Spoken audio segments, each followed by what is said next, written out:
কাহন, সাহিত্য দীর্ঘজীবী হোক। সাহিত্যের বিভিন্ন আঙিনা থেকে বাছাই করে নিয়ে আসা কিছু মণি মাণিক্য দিয়ে তৈরি আপনাদের প্রিয় কাহন। হাই, আমি অপরূপা। আজ অনেক কথা বলবো, হ্যাঁ, তাই যদি সরাসরি গল্পে চলে যেতে চান, ডেসক্রিপশনে লেখা স্কিপ ইন্ট্রোর পাশে টাইম স্ট্যাম্পে চলে যান। 2025 শেষ, 2026 প্রায় চলেই এলো। এই গোটা একটা বছরে আমরা সকলে অনেক কিছু শিখেছি, ভালো মন্দ নানান রকম অভিজ্ঞতা অর্জন করেছি, যেমনটা হয় আর কি। কাহনও শিখেছে অনেক কিছু। 2025-এর শুরুতে কাহন যে জায়গায় ছিল, সেখান থেকে আমরা প্রতিনিয়ত চেষ্টা করেছি একটু একটু করে আরও ভালো জায়গায় পৌঁছতে, আপনাদের আরও ভালো ভালো কাজ উপহার দিতে। আর সবটাই সম্ভব হয়েছে শুধুমাত্র আপনাদের ভালোবাসায়, আপনাদের ভালোবাসার ওপর ভর করে। তাই প্রথমেই আপনাদের সকলকে অসংখ্য ধন্যবাদ 2025-এ আমাদের সাথে থাকার জন্য। 2026 সকলের খুব ভালো কাটুক এই কামনা করি। আমরা সবাই মিলে একসাথে হই হই করে কাটাবো 2026। এবার আসি গল্পের কথায়। আজ শুনবেন অভিক অর্জুন দত্তের আঁখি ও অর্ক অ্যাডভেঞ্চার সিরিজের প্রথম কাহিনী যখন এসেছিলে। আঁখির ভূমিকায় সুরঙ্গনা বন্দ্যোপাধ্যায়, অর্কর ভূমিকায় আমাদের সুভাষ। গল্প শুরুর আগে যে কথাগুলো না বললেই নয়, সিগারেট বা তামাকজাত দ্রব্য খাবেন না প্লিজ, এতে ক্যান্সার সহ আরও অনেক রোগ হয়। আর গল্পটা যদি ভালো লাগে তাহলে প্লিজ গল্পতে একটা লাইক এবং কাহনে সাবস্ক্রাইব করার পাশাপাশি হাইপ অপশানে কিন্তু ক্লিক করতে ভুলবেন না। তাহলে শুরু হচ্ছে আজকের গল্প অভিক অর্জুন দত্তের কলমে যখন এসেছিলে। আজকের এই গল্পটি শুনবেন দুটি পর্বে। এখন শুনবেন প্রথম পর্ব। অন্তিম পর্বের ডিটেলস পেয়ে যাবেন ডেসক্রিপশন বক্সের শুরুতে এবং প্রথম কমেন্টে। বৃষ্টি শুরু হয়েছে, পাহাড়ে বৃষ্টি, কোথাও যাওয়ার অবস্থা নেই। কুয়াশা আর মেঘে চারদিক ঢেকে আছে। আঁখি জানলা দিয়ে বৃষ্টি দেখতে দেখতে বলল, মা, বাবা সব সময় ভুল টাইমে কেন ছুটিগুলো পায়? সোম গম্ভীর হয়ে রিসেপশন থেকে আনা খবরের কাগজ পড়ছিলেন। রানী সেদিকে দেখে বললেন, তোর বাবাকেই জিজ্ঞেস কর, এই সময় কেউ পাহাড়ে আসে বল? আমার তো ভয় লাগছে রাস্তায় ধস না নেমে যায় বাবা, বাড়ি ফেরা বন্ধ হয়ে যাবে তখন। দুনিয়ার লোকের গরমের ছুটি শেষ হলো আর তোর বাবা এই বর্ষাকালে ছুটি নিল, তাও ভালো ছুটিটা পেয়েছে। যা অবস্থা চাকরির, বাবা। বেশ হয় তাহলে, বাড়ি কে যেতে চায়? আমি তো এখানেই থাকতে চাই। হ্যাঁ, সেই কলেজে তো আর যেতে হবে না, তুইও তো সেটাই চাস। ও বাবা, কালকে সাইট সিনটা বাদ দিতে বলো না, আমার তো ঘরেই বৃষ্টি দেখতে দারুণ লাগছে। সোম বললেন, বৃষ্টির মধ্যে যাবই বা কেন, আমারও দিব্যি লাগছে। আজ আবার খিচুড়ি করছে, আর সঙ্গে মাংস। এই হোটেলটা বেশ ভালো, কেমন সুন্দর কথা শোনে বলো। আচ্ছা, এরা কি শুধু আমাদের তিনজনের জন্যই খিচুড়ি রাঁধবে? বাকিরা কি খাবে? বাকি আর দেখলে কোথায়, হোটেলে আর কেউ আছে নাকি? ব্রেকফাস্ট টেবিলে একজনকে দেখলাম যেন।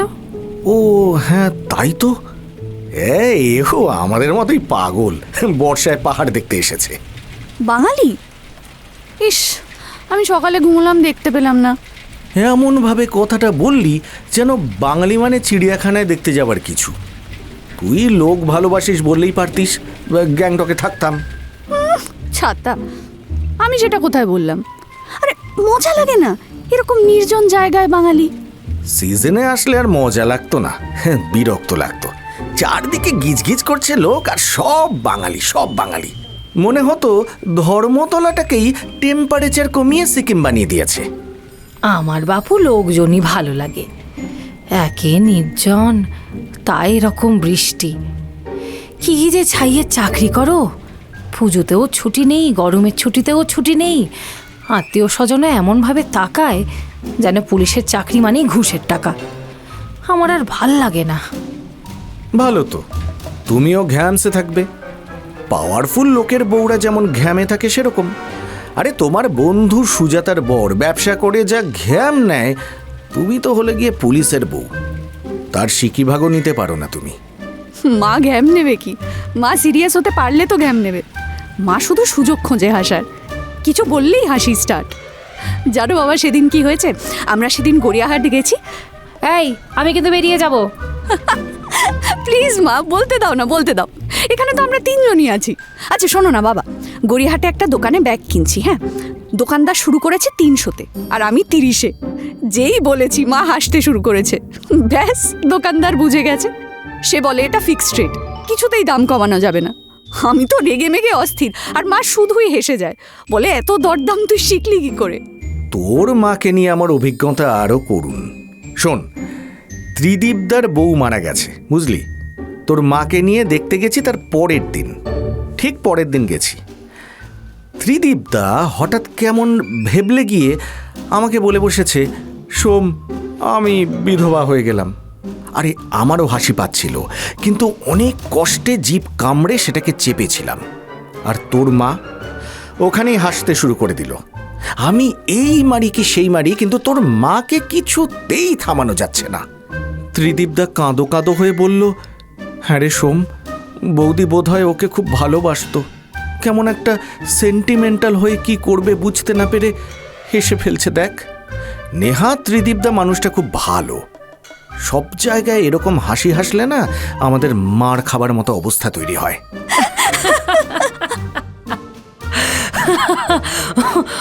আরে বাবা, আমার ওই বিধবা কথাটা শুনে এত হাসি পেয়ে গেল, বিশ্বাস কর।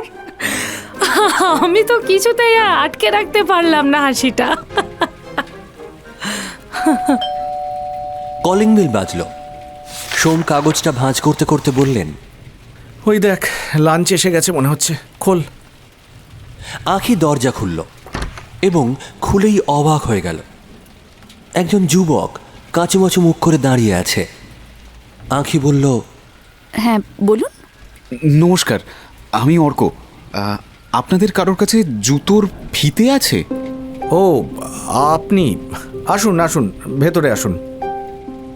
আঁখি দরজাটা ছেড়ে দাঁড়ালো। ছেলেটা তড়িঘড়ি ঘরের ভেতর ঢুকে চেয়ারের উপর বসে বলল, আপনার কাছে জুতোর ফিতে হবে? জুতোর ফিতে নিয়ে তো ঘুরি না, তা কেন বলুন তো? ও নেই, খুব সমস্যা হয়ে গেল। আচ্ছা ঠিক আছে। বলে আর কারো দিকে না তাকিয়ে চেয়ার থেকে উঠে ঘর থেকে বেরিয়ে গেল। রানী হাসতে শুরু করলেন। সোম ছেলেটির চলে যাওয়া দেখতে দেখতে বললেন, এ ছেলের নির্ঘাত মাথায় 2-4টে স্ক্রু ঢিলা আছে।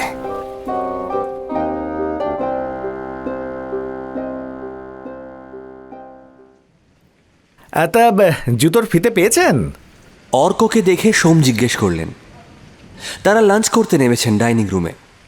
অর্ক গোগ্রাসে গিলছিল। সোমের প্রশ্ন শুনে বলল, হ্যাঁ হ্যাঁ, ওই হোটেলের একটা ছেলের কাছ থেকে পেলাম। সোম একবার রানীর দিকে তাকিয়ে তারপর অর্কর দিকে তাকালেন। আচ্ছা, জুতোর ফিতে দিয়ে কি করবেন বলুন তো? আর বলবেন না, ওই বুদ্ধ মূর্তির ওখানে জুতো খুলে ঢুকতে হতো। তা আমার কি মনে হলো, ফিতেটা খুলে জুতোটাকে র্যাকের সঙ্গে বেঁধে গেছিলাম। ফিরে দেখি জুতো আছে কিন্তু ফিতে নেই।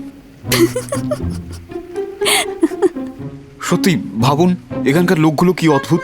আরে জুতোর ফিতে নিয়ে কি করবে? মানে জুতো নিয়ে গেলেই তো পারতো। আপনি এই বৃষ্টির মধ্যে মূর্তির ওখানে গিয়েছিলেন নাকি? হ্যাঁ, রেনকোট তো আছে, ভাবলাম ঘরে বসে কী বা করবো, তাই চলে গেলাম। আর একটা জুতোর ফিতে কি জুতোতেই ছিল? না, আর একটা তো আমি পকেটে নিয়ে গিয়েছিলাম। ওহো, তা সেটা জুতোতে থাকলে কি হতো? সেখানেই তো আমি জিতলাম। চোর বেটা একটা ফিতে পাবে, আর একটা আমার কাছে।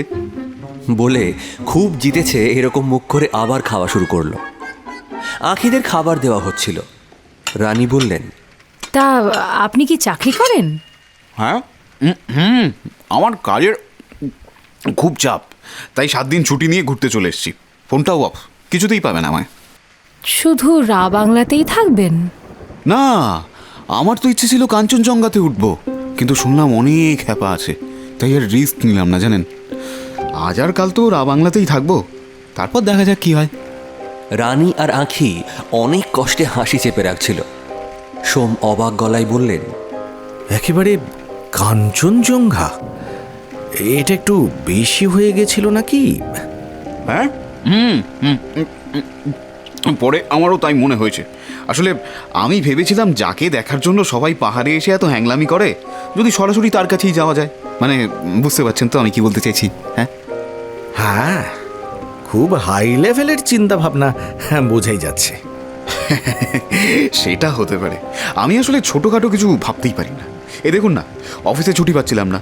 আসার আগের দিন ছুটির অ্যাপ্লিকেশনটা আমার কিউবিকেলে টেবিলের ওপরে রেখে দিয়ে চলে এলাম। এবার ছুটি দিলে দে, না দিলে যা ইচ্ছে কর, ফিরে দেখা যাবে। সে কি, আপনার তো চাকরি চলে যেতে পারে। হ্যাঁ, তো গেলে যাবে। আরে চাকরি করে কে বড়লোক হয়েছে বলুন তো? সেই তো এই এক কলকাতা, একই অফিস, যাও আর আসো, আসো আর যাও। লাইফে কোনো আনন্দই নেই, অ্যাডভেঞ্চার নেই। আমি ঠিকই করে রেখেছি, চাকরি গেলে যাক, তারপরে না হয় কাঞ্চনজঙ্ঘাতেই একটা বাড়ি করে থাকবো। আচ্ছা, আপনার কি মনে হয় বলুন তো, মানে কোনটা বেটার হবে, কাঞ্চনজঙ্ঘা নাকি এভারেস্ট? ও মাগো, এভারেস্টে কি করবেন? বাড়ি বানাবেন? না না, বাড়ি বানানোটা বড় কথা নয়, বড় কথা হলো ওই এভারেস্টে ওঠাটা। সবাই কত ট্রেনিং করে বলুন তো। আমার তো আজকাল মনে হয় চাকরি বাকরি না করে মাউন্টেনিয়ারিং করলে ভালো হতো। মা যদি ঝামেলা না করতো না, আমি এটাই করতাম। তা বাড়িতে কে কে আছে আপনার? সবাই আছে, বাবা আছে, মা আছে, কাকু কাকিমা ঠাকুরদা। এবারে অবশ্য কাউকে জানিয়ে আসিনি, ওই অফিস স্টাইল। একটা চিঠি বাবার টেবিলে দিয়ে চলে এসেছি। ভাবুন, বলে কিনা বিয়ে দিয়ে দেবে। কি ঝামেলার জিনিস বলুন তো। ও, তাহলে অফিসের ঝামেলার থেকে বিয়ের ঝামেলাটাই বড় মনে হলো, তাই তো? ওই তো, দুটোই। আরে বিয়ে টিয়ে করলে আর পাহাড়ে আসতে পারবো? আপনিই বলুন। আমার দুটো বন্ধু বিয়ে করেছে, নাকে দড়ি দিয়ে বউরা তাদের ঘুরোচ্ছে। খ্যাপা নাকি বিয়ে করবে? বলেই অর্ক হোটেলের ছেলেগুলোকে ডাকলো।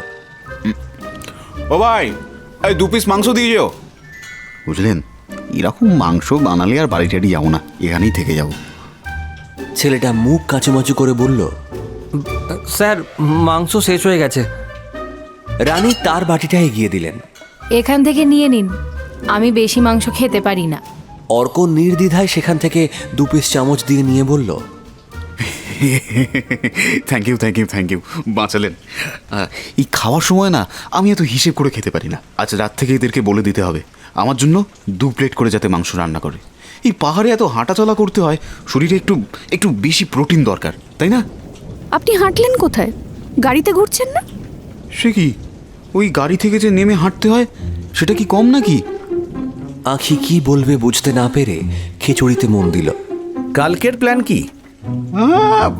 কোনো প্ল্যান নেই, গাড়িওয়ালাও অবশ্য কিছু বলেনি এখনো। তা কাল আমাদের সঙ্গে চলুন না, টি গার্ডেন যাব, চলুন।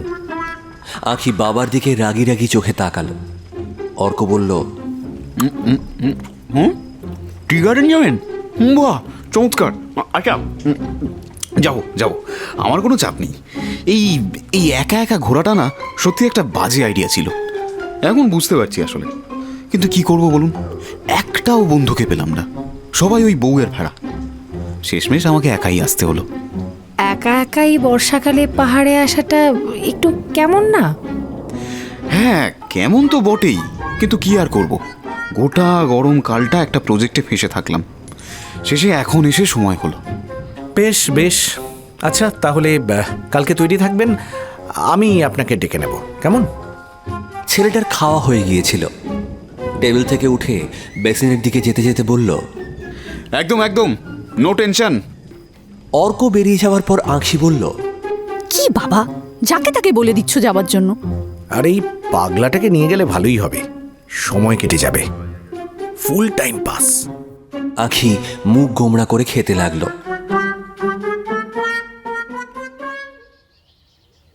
বিকেল নাগাদ বৃষ্টি ধরল, তবে মেঘটা গেল না, রোদ ওঠেনি, একটা হিমশীতল হাওয়া বইছে। সোম আর রানী ঘুমোচ্ছিলেন। আঁখির ঘুম আসছিল না, সে একা একা ছাদে চলে গেল। দেখল অর্ক একটা ক্যামেরা নিয়ে ছাদের ওপরে রাখা কয়েকটা টবের ফটো তুলে যাচ্ছে মনোযোগ দিয়ে। প্রথমে আঁখি ভাবল নিচে নেমে যাবে, পরক্ষণেই তার মনে হলো ঘরে ফিরেই বা কী করবে। ছাদের অন্য পাশটায় গিয়ে রাস্তায় মানুষজন দেখতে লাগলো। এই ছাদ থেকে নাকি কাঞ্চনজঙ্ঘা দেখতে পাওয়া যায়, বুঝলেন? অর্ক ফটো তুলতে তুলতে তাকে বলল। আঁখি একটু অবাকই হলো। ছেলেটার মধ্যে কোনো জড়তা নেই, কেমন সাবলীলভাবে কথা বলে যায়। সে কিছু বলল না। অর্ক বলে যেতে লাগলো, এই যে ফুলগুলোর ফটো তুলছি, এটাই যদি কাঞ্চনজঙ্ঘাকে ব্যাকগ্রাউন্ডে রেখে হতো তাহলেই জমে যেত। জমছে না ঠিক। ধ্যাৎ। আচ্ছা, এত মেঘের কি দরকার ছিল বলুন তো? আঁখি বুঝতে পারল সে কথা বলুক বা না বলুক অর্ক বকবক করেই যাবে। সে খানিকটা দায়সারাভাবেই বলল, তাহলে যখন মেঘ থাকে না তখন এলেই পারতেন। হ্যাঁ, এবার থেকে তাই করব। শুনলাম শীতকালে এখানে মারাত্মক শীত পড়ে, তবে আকাশ পরিষ্কারই থাকে, সেই সময় চলে আসবো। শীতে এলে আপনি টিকতে পারবেন না তো, অত ঠান্ডায় কেউ থাকতে পারে নাকি? ও মা, কেন পারে না? পারতেই হবে। আরে পাহাড়ে তো লোকে শীতেই থাকে, তারাও মানুষ, আমিও মানুষ, না পারার তো কিছু নেই। আচ্ছা, আপনি এই টপটাকে ধরে একটু দাঁড়ান তো। কেন বলুন তো? আরে শুধু টবের ছবি তুললে কেমন ন্যাড়া ন্যাড়া লাগছে। আপনার ছবি তুললে ব্যাপারটা বেশ একটা ওই ওই ওই ফটোগ্রাফি মনে হবে। এই যে ধরুন না, ধরুন না টপটা একবার। অর্ক একটা টব আঁখির দিকে এগিয়ে দিল।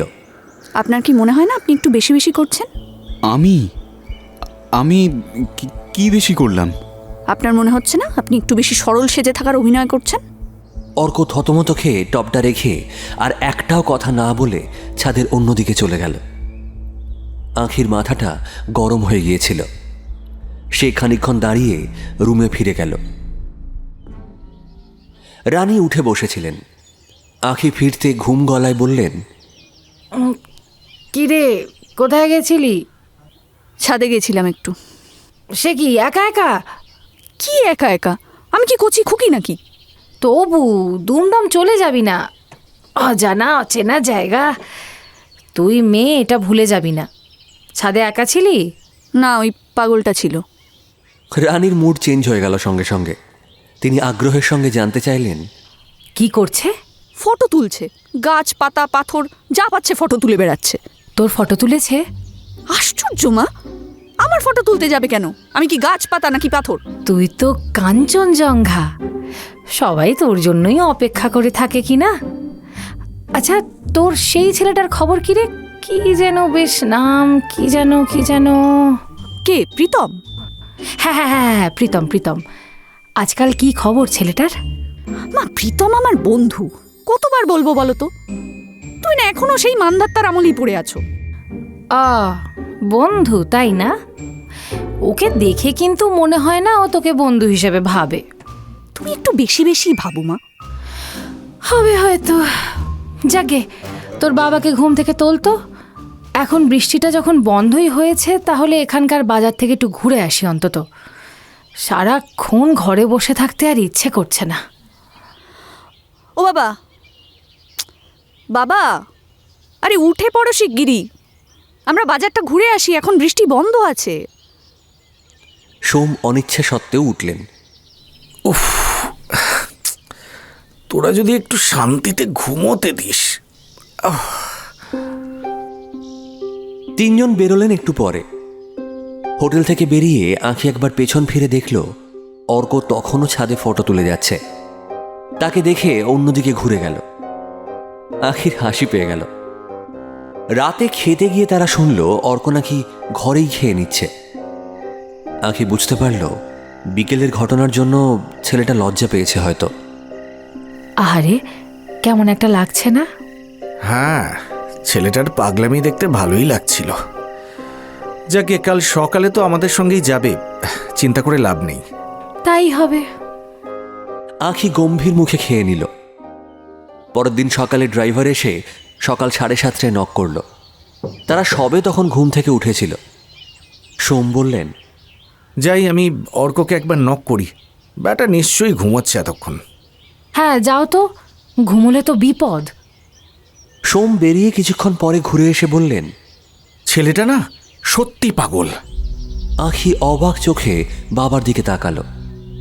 রানী বললেন, কেন, কি হয়েছে? সকাল 6টায় চেক আউট করে চলে গেছে, হোটেল ছেড়ে চলে গেছে। ওমা, কোথায় গেল? হোটেলে তো কিছু বলে যায়নি। দেখো কেমন পাগল একটা ছেলে। আখির খুব রাগ হচ্ছিল, কান্নাও পাচ্ছিল। মনে হচ্ছিল সব ছেড়ে ছুড়ে দিয়ে যেদিকে দু চোখ যায় হাঁটা দেয়।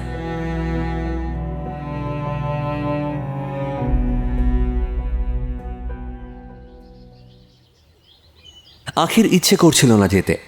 সে বলল, বাবা আমার না ভীষণ শরীরটা খারাপ লাগছে, তুমি আর মা গিয়ে ঘুরে এসো।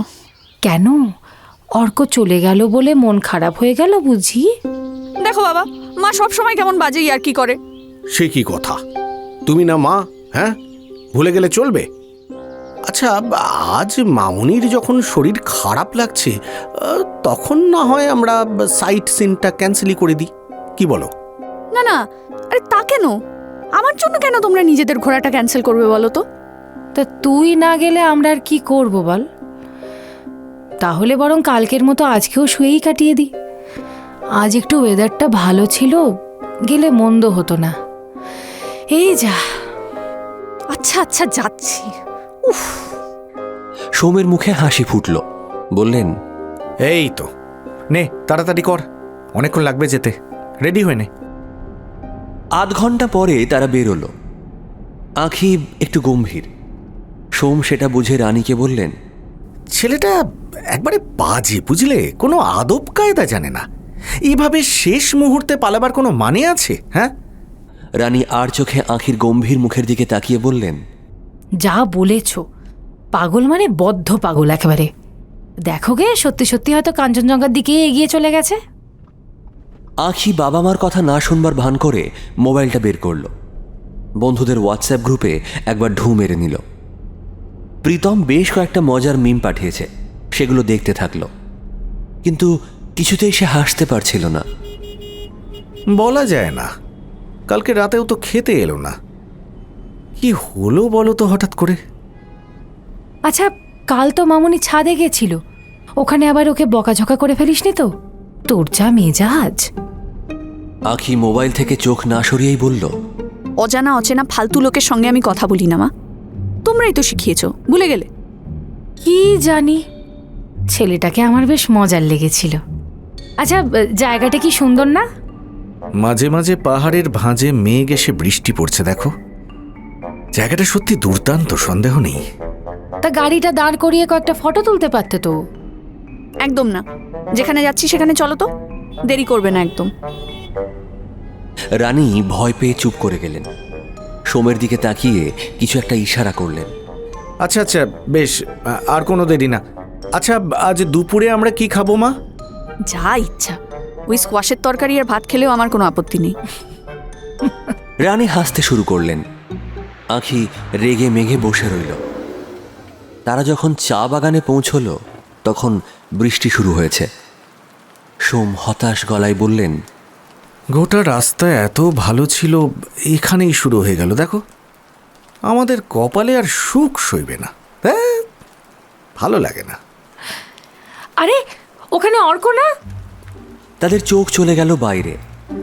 একটা বিরাট ছাতা মাথায় নিয়ে অর্ক গম্ভীর মুখে ফটো তুলে যাচ্ছে। রানী একবার আঁখির দিকে তাকালেন। আঁখি অকারণেই হেসে উঠল। এই, হাসলি কেন? তা হাসবো না? এ কেমন পাগল দেখো, ছাতা মাথায় দিয়ে চা গাছের ফটো তুলছে। গাড়িটা পার্ক হয়ে গিয়েছিল।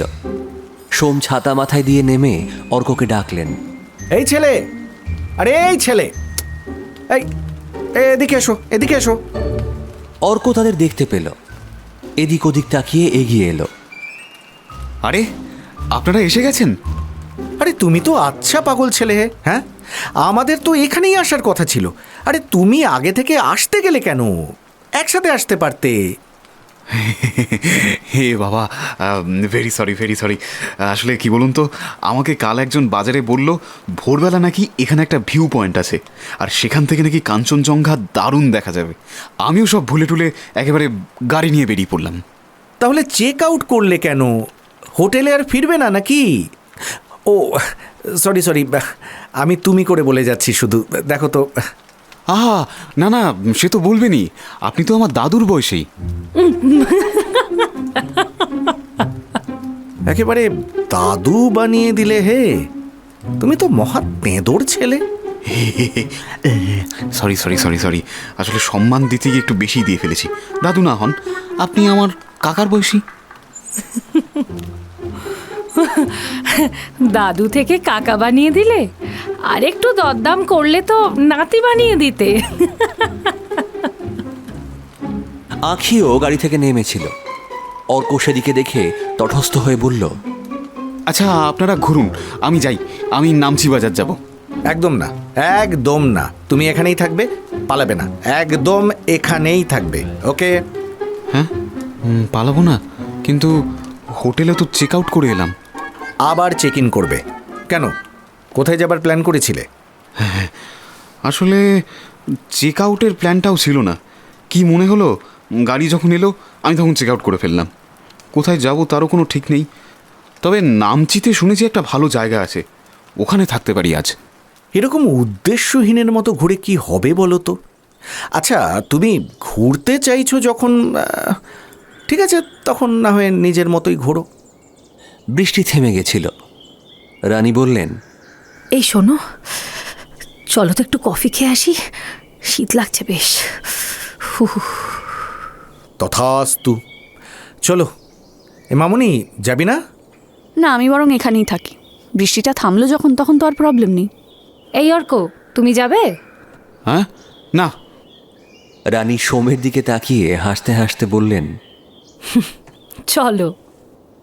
আঁখি রাগী চোখে মায়ের দিকে তাকালো। দুজনে এগোলে অর্ক ক্যামেরা নিয়ে আবার চা বাগানে নামার প্রস্তুতি নিচ্ছিল। এমন সময় আঁখি ডাকলো, এই যে শুনুন, বলছি আপনি কি আমার কালকের খারাপ ব্যবহারের জন্য চেক আউট করেছেন? সিকিমে কিন্তু সেরকম খুব চা বাগান নেই, রেয়ার খুব, জানেন তো। আপনি আমার কথার উত্তর দিলেন না কিন্তু। খুব কফি খেতে ইচ্ছে করছে, ইস কি ঠান্ডা, যাই একটু কফি খেয়ে আসি। বলে সে কফি শপের দিকে দৌড় লাগালো। আঁখি গম্ভীর মুখে দাঁড়িয়ে রইল।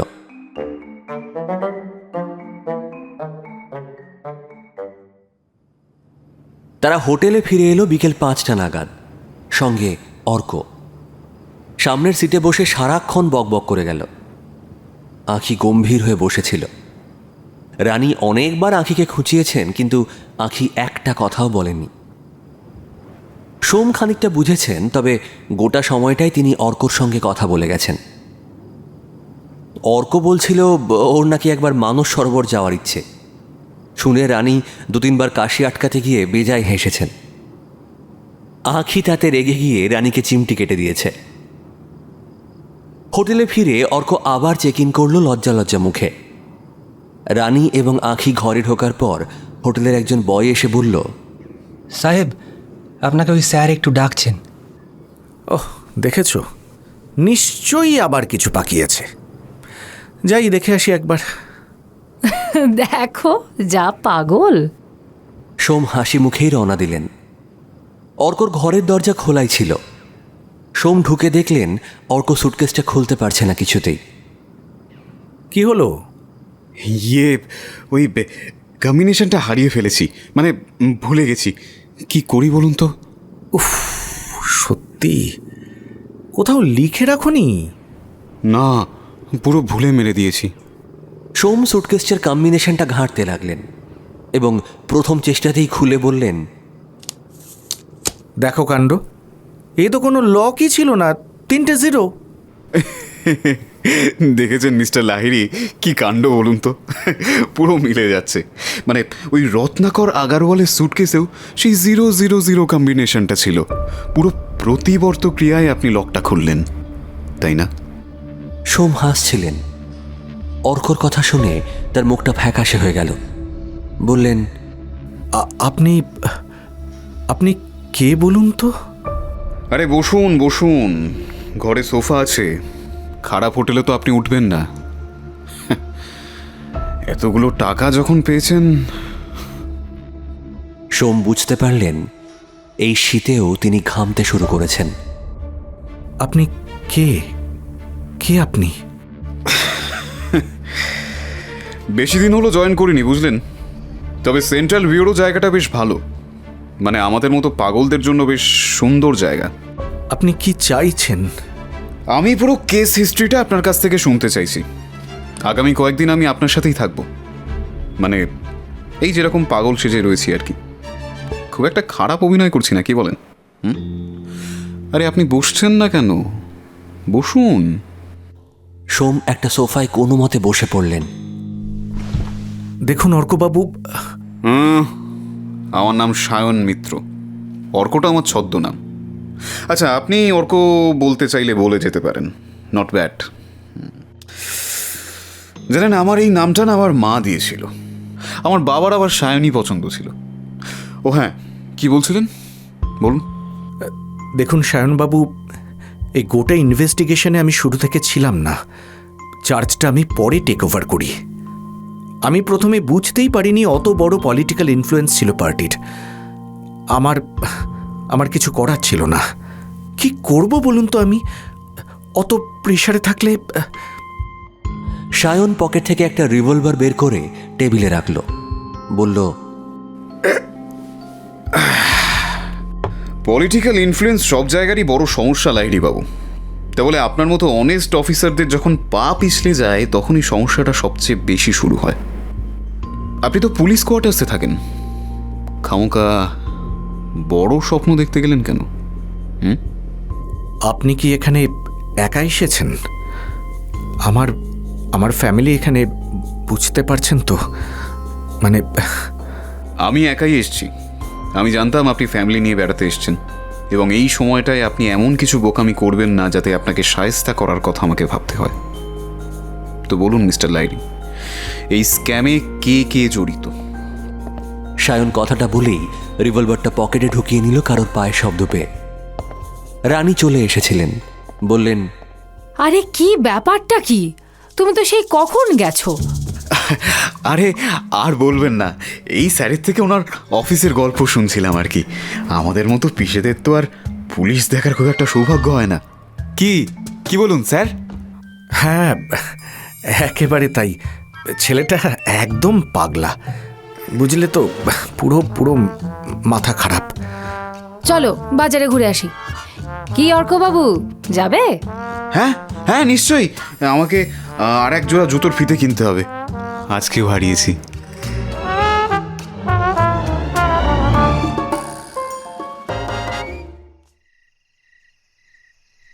আঁখি শুয়ে শুয়ে মোবাইল ঘাঁটছিল। রানী এসে হাসতে হাসতে বললেন, আর এক কাণ্ড হয়েছে। কি হয়েছে? আরে ছেলে সুটকেসের কম্বিনেশন ভুলে গেছে। বাহ, খুব ভালো। এই, তুই তো গম্ভীর হয়ে গেলি কেন রে? কিছু না, ভালো লাগছে না মা, সারাদিন এক জায়গায় থাকা। শুধুই কি তাই? আর কিচ্ছু না?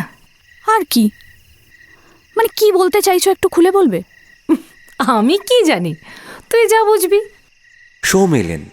রানী বললেন, কি ব্যাপার, খুলেছে সুটকেস?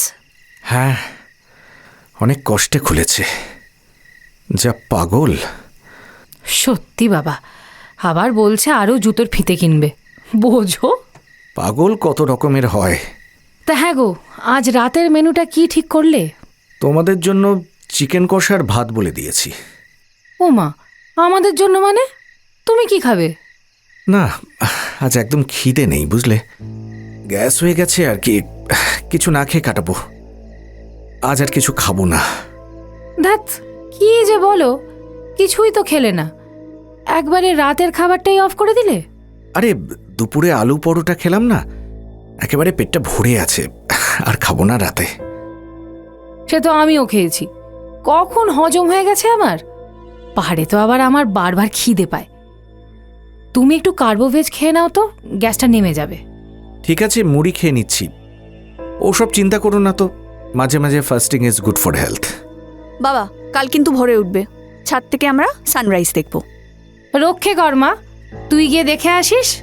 আর এই বৃষ্টির মধ্যে তুই সানরাইজ দেখবিটাই বা কি করে? আরে হোটেলের ছেলেটা তখন বললো না বৃষ্টি ধরেছে এখন, কপাল ভালো থাকলে কাঞ্চনজঙ্ঘা দেখতে পাওয়া যাবে কাল। আচ্ছা বেশ, তুই গিয়ে দেখে আসিস, তবে সাবধানে। সেরকম হলে সঙ্গে সঙ্গে নেমে আসবি, কেমন? সেসব চিন্তা করো না। আচ্ছা বাবা, আমরা কতদিন এখানে থাকবো?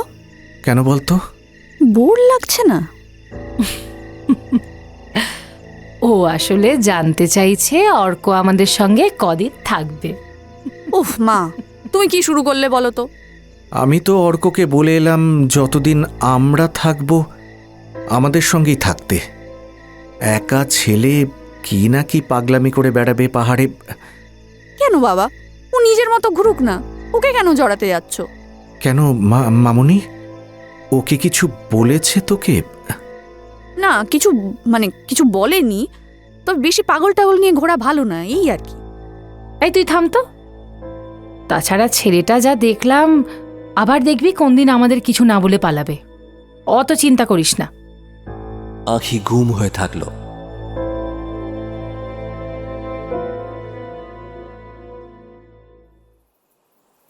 আঁখি এবং রানী ডাইনিং রুমে পৌঁছে দেখলেন অর্ক 2 প্লেট মাংস নিয়ে বসেছে। তাদের দেখেই বলল, আজ আর রিস্ক নিলাম না, বুঝলেন? মাংসটা এই রাজা বানাচ্ছে না, মনে হচ্ছে অফিস টফিস ছেড়ে এখানেই থেকে যাব। আঁখি না শোনার ভান করে হেডফোন কানে গুঁজল। রানী বললেন, তোমার বাড়ি থেকে ফোন করেনি? হ্যাঁ করছে তো, ফোন করে সব জ্বালিয়ে মারছে। আমি ফোন ধরছি না, এই যা যা পাগল বাড়ির লোক সব। তাদের প্লেট দিয়ে গেল হোটেলের ছেলেটা। রানী বললেন, এই তোমার আর মাংস লাগবে? আমার থেকে 2 পিস নিতে পারো কিন্তু। না না, আজ আর লাগবে না, আজকের জন্য 2 প্লেট ইজ গুড। আচ্ছা, আপনারা জেলুসিল এনেছেন তো? আমার আবার জেলুসিলটা খুব ভালো শ্যুট করে। খাবার আগেই কোন ওষুধ খাবে ঠিক করে নিচ্ছ? আরে সেটা তো ঠিক করতেই হবে, ওষুধটাই তো আসল। বিদেশ বিভুঁইয়ে তো আর ডাক্তার পাওয়া যায় না, বলুন। তা বটে। এই তুমি বাজারে গেছিলে না, কি কি কিনলে? এই তো ওই জুতোর ফিতে কিনলাম, মোজা কিনলাম 2 জোড়া, আর সব থেকে বড় কথা কি জানেন, মিষ্টি খেলাম। বাজারের একটা দোকান থেকে। নিয়েও এসেছি মাঝরাতে খিদে পেলেই খাবো, দিব্যি খেতে মিষ্টিগুলো। তুমি মাঝরাতে মিষ্টি খাবে? হ্যাঁ, আমার না রাত 3টেয় ঘুম ভেঙে যায়, আর তখন মনে হয় আকাশ খাই, পাতাল খাই, এটা খাই, ওটা খাই। ও বাবা গো, কি কাণ্ড! অর্কর খাওয়া হয়ে গিয়েছিল। সে উঠে বলল, আচ্ছা, আমি জেলুসিল কিন্তু আনতে যাব। তুমি এখনই যাও না, ও তো আছে ঘরে। ও, ভুলে গিয়েছিলাম। ইয়েস, আচ্ছা এখনই যাচ্ছি। হাত মুখ ধুয়ে অর্ক শীষ দিতে দিতে বেরিয়ে গেল। রানী হাসতে হাসতে বললেন, পুরো পাগল ছেলেটা। এত কথা বলার কি দরকার? তোরই বা এত গম্ভীর হবার কি দরকার বলতো? আঁখি রাগী মুখ করে বসে রইল।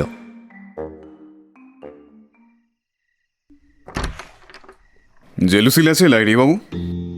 সোম দরজাটা খুলতেই প্রশ্নটা ছুঁড়ে দিল অর্ক। সোম কয়েক সেকেন্ড অর্কর দিকে তাকিয়ে বললেন, আসুন, আছে। অর্ক ঘরে ঢুকল। সোম বললেন, বসুন, এই ড্রয়ারে রেখেছি জেলুসিল। অর্ক একটা চেয়ার টেনে বসে ঘরটা দেখতে দেখতে বলল, খেতে গেলেন না কেন? আমার ভয়ে। আমার ডাইজেশন প্রবলেম আছে, আর জলে থেকে কুমিরের সঙ্গে লড়াই করে কি লাভ আছে কোনো? তা বটে। আচ্ছা, আমি আরেকটা জিনিস ভাবছিলাম, মানে সেভাবে অবশ্য খুব একটা এক্সপেন্সিভ হোটেলে আপনি ওঠেননি, জায়গাটাও দেশেই চুজ করেছেন, কলকাতার কাছেই। আপনার বন্ধু মিত্র, তিনি তো আবার ইউরোপ ট্যুরে গেছেন, তাই না?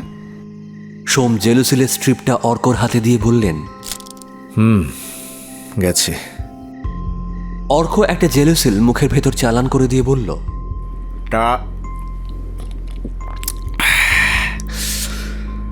আপনি গেলেন না কেন?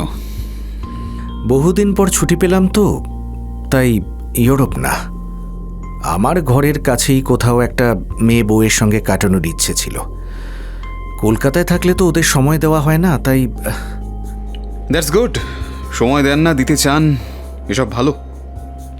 আচ্ছা, আমাকে এবার একটু বলবেন রত্নাকরের কেস ডিটেলসটা, আমি আপনার মুখ থেকে শুনতে চাই। বলতে চাই, কিন্তু ওরা তো যে কোনো সময় চলে আসবে। আপনি বলতে থাকুন, আমি অ্যালার্ট থাকব, আর আপনিও থাকবেন। নিন, শুরু করুন। দেখুন, 3 মাস আগের কথা। আমি বাড়িতেই ছিলাম। এই সময় হেড অফিস থেকে একটা ফোন আসে। আমি সেদিন ছুটিতে ছিলাম, স্বাভাবিকভাবেই একটু বিরক্ত হই। কিন্তু ফোনটা না ধরলে আবার অন্য সমস্যা হতে পারে, তাই ফোনটা ধরলাম। একটা সিগারেট দরকার ছিল। অবশ্য আমি সিগারেট ছেড়ে দিয়েছি, না থাক। Cigarette smoking is very bad. এই, আপনি স্মোক করেন? না, করি না। Strange, very strange, but I must appreciate it. Good, carry on. ফোনটা করেছিলেন উপরের এক অফিসার, বিপুল কুমার তালুকদার, তাই তো? সোম একটু চমকে অর্কর দিকে তাকিয়ে সঙ্গে সঙ্গেই স্বাভাবিক গলায় বললেন, তারপর? আমাকে তখনই ওনার সঙ্গে দেখা করতে যেতে বললেন। আমি বিরক্ত হলাম, কিন্তু কিছু করার ছিল না। বাড়ি থেকে বেরিয়ে যত তাড়াতাড়ি সম্ভব হেড অফিসে পৌঁছে গেলাম আমি। দেন? তারপর স্যার বললেন রত্নাকর আগরওয়ালের কেসের ইনভেস্টিগেটিং অফিসার সুরেশ্বর রাও কিছুতেই সুবিধে করে উঠতে পারছেন না, তো আমি যেন এই কেসের চার্জটা নিই। সুরেশ্বর রাওয়ের তো ট্রান্সফারও হয়ে গেছিল সেদিনই, তাই না? হ্যাঁ, সেদিনই। স্যার ওনাকে নিয়ে একেবারেই অখুশি ছিলেন। সুরেশ্বর নাকি এতদিন ধরে ঘুমোচ্ছিল, কিছুই করছিল না, ইত্যাদি ইত্যাদি। ওকে আমার সামনেই যা নয় তাই বলে ঝেড়ে গেলেন। আমি সুরেশ্বর সম্পর্কে যেটুকু জানতাম তাতে বুঝেছিলাম নিশ্চয়ই কোনো ইনফ্লুয়েন্স আছে বলেই ও কেসটা নিয়ে ধীরে চলার নীতি নিয়েছিল, এবং সেটা প্রমাণ হতেও বেশি সময় লাগলো না। স্যারের ঘর থেকে বেরিয়ে সবে রাওয়ের কাছ থেকে চার্জ বুঝতে বেরিয়েছি, ঠিক সেই সময় অর্ণব বোস ফোন করলেন। এক second. Arnab Bose, that famous leader যে রকস্টারের মতো মাথা কাঁপিয়ে কাঁপিয়ে বক্তৃতা দেন?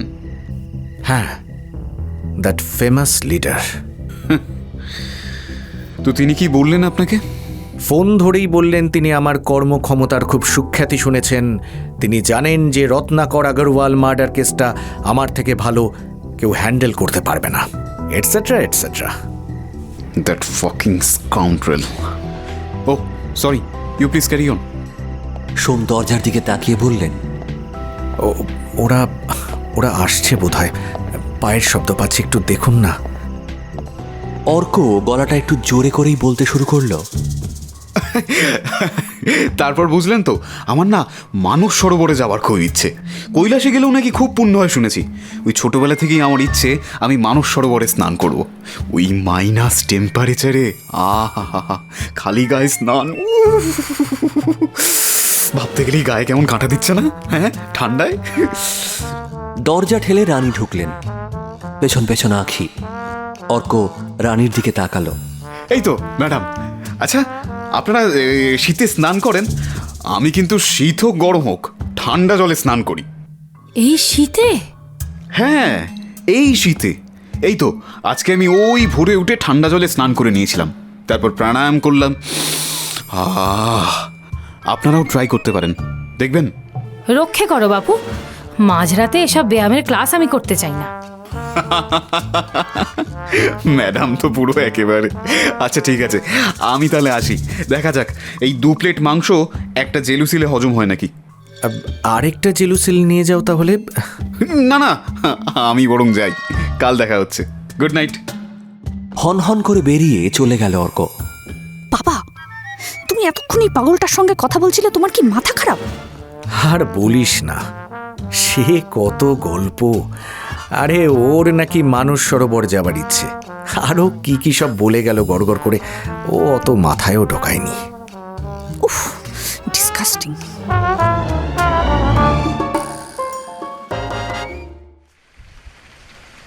মাঝরাত থেকে তুমুল বৃষ্টি শুরু হলো। আঁখি ঘুম ভেঙে উঠে বসেছিল। বাজ পড়ছে জোরে জোরে। রানী ঘুম চোখে বললেন, কিরে, উঠলি কেন? দেখো না কেমন বাজ পড়ছে, আমার ভয় লাগছে খুব। ভয় পাওয়ার কি আছে মা? ও বাবা, কি জোরে বৃষ্টি হচ্ছে দেখো। আরে পাগলি, পাহাড়ে এরকম বৃষ্টিই হয়। ভয় না পেয়ে নিশ্চিন্তে ঘুমো। পাওয়ার চলে গেছে মনে হচ্ছে। রাতে পাওয়ার দিয়ে কি করবি? ঘুমো তো।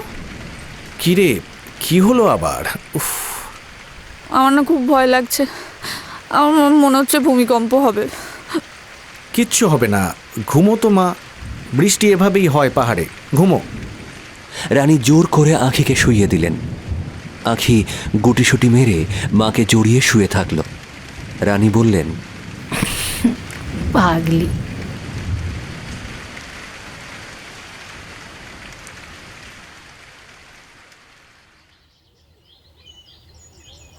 আঁখির ভোরে ঘুম ভেঙে গেল। বৃষ্টি থেমে গেছে, জানলার কাঁচ ভিজে রয়েছে। আঁখি উঠে জানলা দিয়ে বাইরের দিকে তাকালো। আকাশ পরিষ্কার হয়ে গেছে। তার মনে পড়ল হোটেলের ছেলেটা বলেছিল আকাশ পরিষ্কার থাকলে ছাদ থেকেই কাঞ্চনজঙ্ঘা দেখতে পাওয়া যাবে। সে পা টিপে টিপে দরজা খুলে ঘর থেকে বেরিয়ে ছাদে গেল। ছাদের দরজা খোলাই ছিল। কাঞ্চনজঙ্ঘা দেখা যাচ্ছে, অপূর্ব সে রূপ। আঁখির মনে হলো সে স্বপ্ন দেখছে।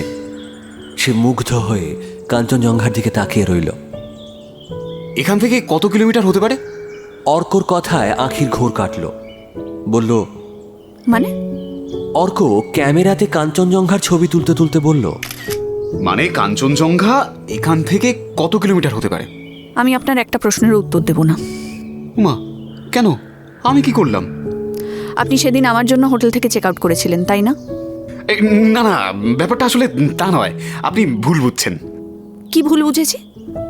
যা বোঝার আমি ঠিকই বুঝেছি। আমি সেদিন একটু বেশি রুড বিহেভ করে ফেলেছিলাম। I am sorry for that. এই মরেছে, আপনি আবার আমায় সরি বলছেন কেন? আরে আমাকে কেউ সরি বলে নাকি? আমি কত ছোট আপনার থেকে। আপনি ছোট? না না না না, সরি সরি সরি, ওটা ফ্লোতে বেরিয়ে গেছিল। মানে আসলে সবাই আমার থেকে বড়, তো এই আপনাকেই পেলাম যে আমার থেকে ছোট। এটা খুব ভালো হলো জানেন তো। মানে I am highly happy. Highly হ্যাপিটা কি জিনিস? এই ধরুন অনেকদিন পর খুব ভালো একটা ফুচকা খেলে যে ফিলিংটা হয়, কিংবা ধরুন আপনি রান্না জানেন না, কিন্তু রান্না করার পর অ্যাক্সিডেন্টলি দেখলেন যে জিনিসটা বানিয়েছেন সেটা টেস্ট হেভেনলি হয়েছে, তখন যে ফিলিংসটা হয় তাকে বলা হয় হাইলি হ্যাপি। ও আচ্ছা, বুঝলাম। কি বুঝলেন? যাকে ছাড়ুন। জানেন তো, কাল রাতে আমি না একেবারেই ঘুমোতে পারিনি। শুধুই মনে হচ্ছিল বৃষ্টিতে বোধহয় এই হোটেল শুদ্ধ ভেঙে পড়বে। অনেকদিন পর না আমি এরকম ভয় পেলাম জানেন। এর আগে শেষ এইরকম ভয় পেয়েছিলাম মাধ্যমিকের ইতিহাস পরীক্ষার আগে। তারপর বহুদিন পর এরকম একটা জম্পেশ ভয় পেলাম। ও, আপনি ভয় পেয়েছেন? তা ভয় পাওয়ার মতো কি হলো? উমা, ভয় পাবো না? কি যে বলেন! তবে হ্যাঁ, আপনাকে দেখলেই মনে হয় আপনি ভীষণ রকমের সাহসী। সেরকম লেভেলের একটা বন্দুক পেলে বাঘ টাক মারা আপনার কাছে নস্যি। Play off left hand. Play off left hand মানে বাঁ হাতের খেল। তবে আমি কিন্তু আবার ভীষণ রকমের ভীতু। আপনি কিসে ভয় পান? সব কিছুতেই। সব থেকে ভয় পাই পাহাড়ে ভূমিকম্পকে, তারপরে ভয় পাই নাগরদোলাকে, তারপরে ভয় পাই কেউ যদি আমার উপর খুব রেগে থাকে তাকে। এই যেমন আপনি। রাগ করার ভ্যালিড কারণ ছিল। এমনি এমনি কেউ রাগ করে না। আপনাকে আমি চিনি না, জানি না, আর আপনি বলে দিলেন টব হাতে ফটো তুলতে। মানে সিরিয়াসলি, আপনার মাথায় এলো কি করে একটা মেয়ে অত বড় একটা টব হাতে ফটো তুলবে? ছবিটা কখনো মাথায় এসছে আপনার? ছবিটা বলছেন? আচ্ছা, আপনি আমার এই ক্যামেরাটা ধরুন তো। অর্ক ক্যামেরাটা আঁখির হাতে দিল। তারপর একটা টব তুলে সব কটা দাঁত বের করে বলল, নিন, এবার একটা ফটো তুলুন তো, দেখি কেমন লাগে। আপনি নিজেকে দিয়ে আমার ছবিটা কল্পনা করবেন? হ্যাঁ, কারণ আপনি তো আর টপ ধরে দাঁড়াবেন না। আচ্ছা, আপনাকে কেউ বলেনি না আপনার মাথায় 2-4টে স্ক্রু একটু ঢিলা আছে? বলেছে তো। আসলে সবাই আমায় হিংসা করে, আমি কিছু মনে করি না এতে। আমি একটা এক্সট্রা অর্ডিনারি ট্যালেন্ট তো, তাই। হ্যাঁ সত্যি, আপনি এক্সট্রা অর্ডিনারি ট্যালেন্টই বটে। 1 কোটিতে একটা। আপনি স্পেশাল এডিশন, আনডাউটেডলি। এই তো, আপনি খুব ভালো জানেন, কত ভালো আমাকে চিনতে পেরেছেন। আপনাকে চিনতে কিছুই লাগে না, আপনি সাদা পাতার মতো স্বচ্ছ। একদম। আচ্ছা, এসব বাদ দিন। বলছি, দেখুন না আপনার বাবাকে বলে আজকে যদি একটা গাড়ির ব্যবস্থা করা যায়। কোথায় যাবেন? কাঞ্চনজঙ্ঘা।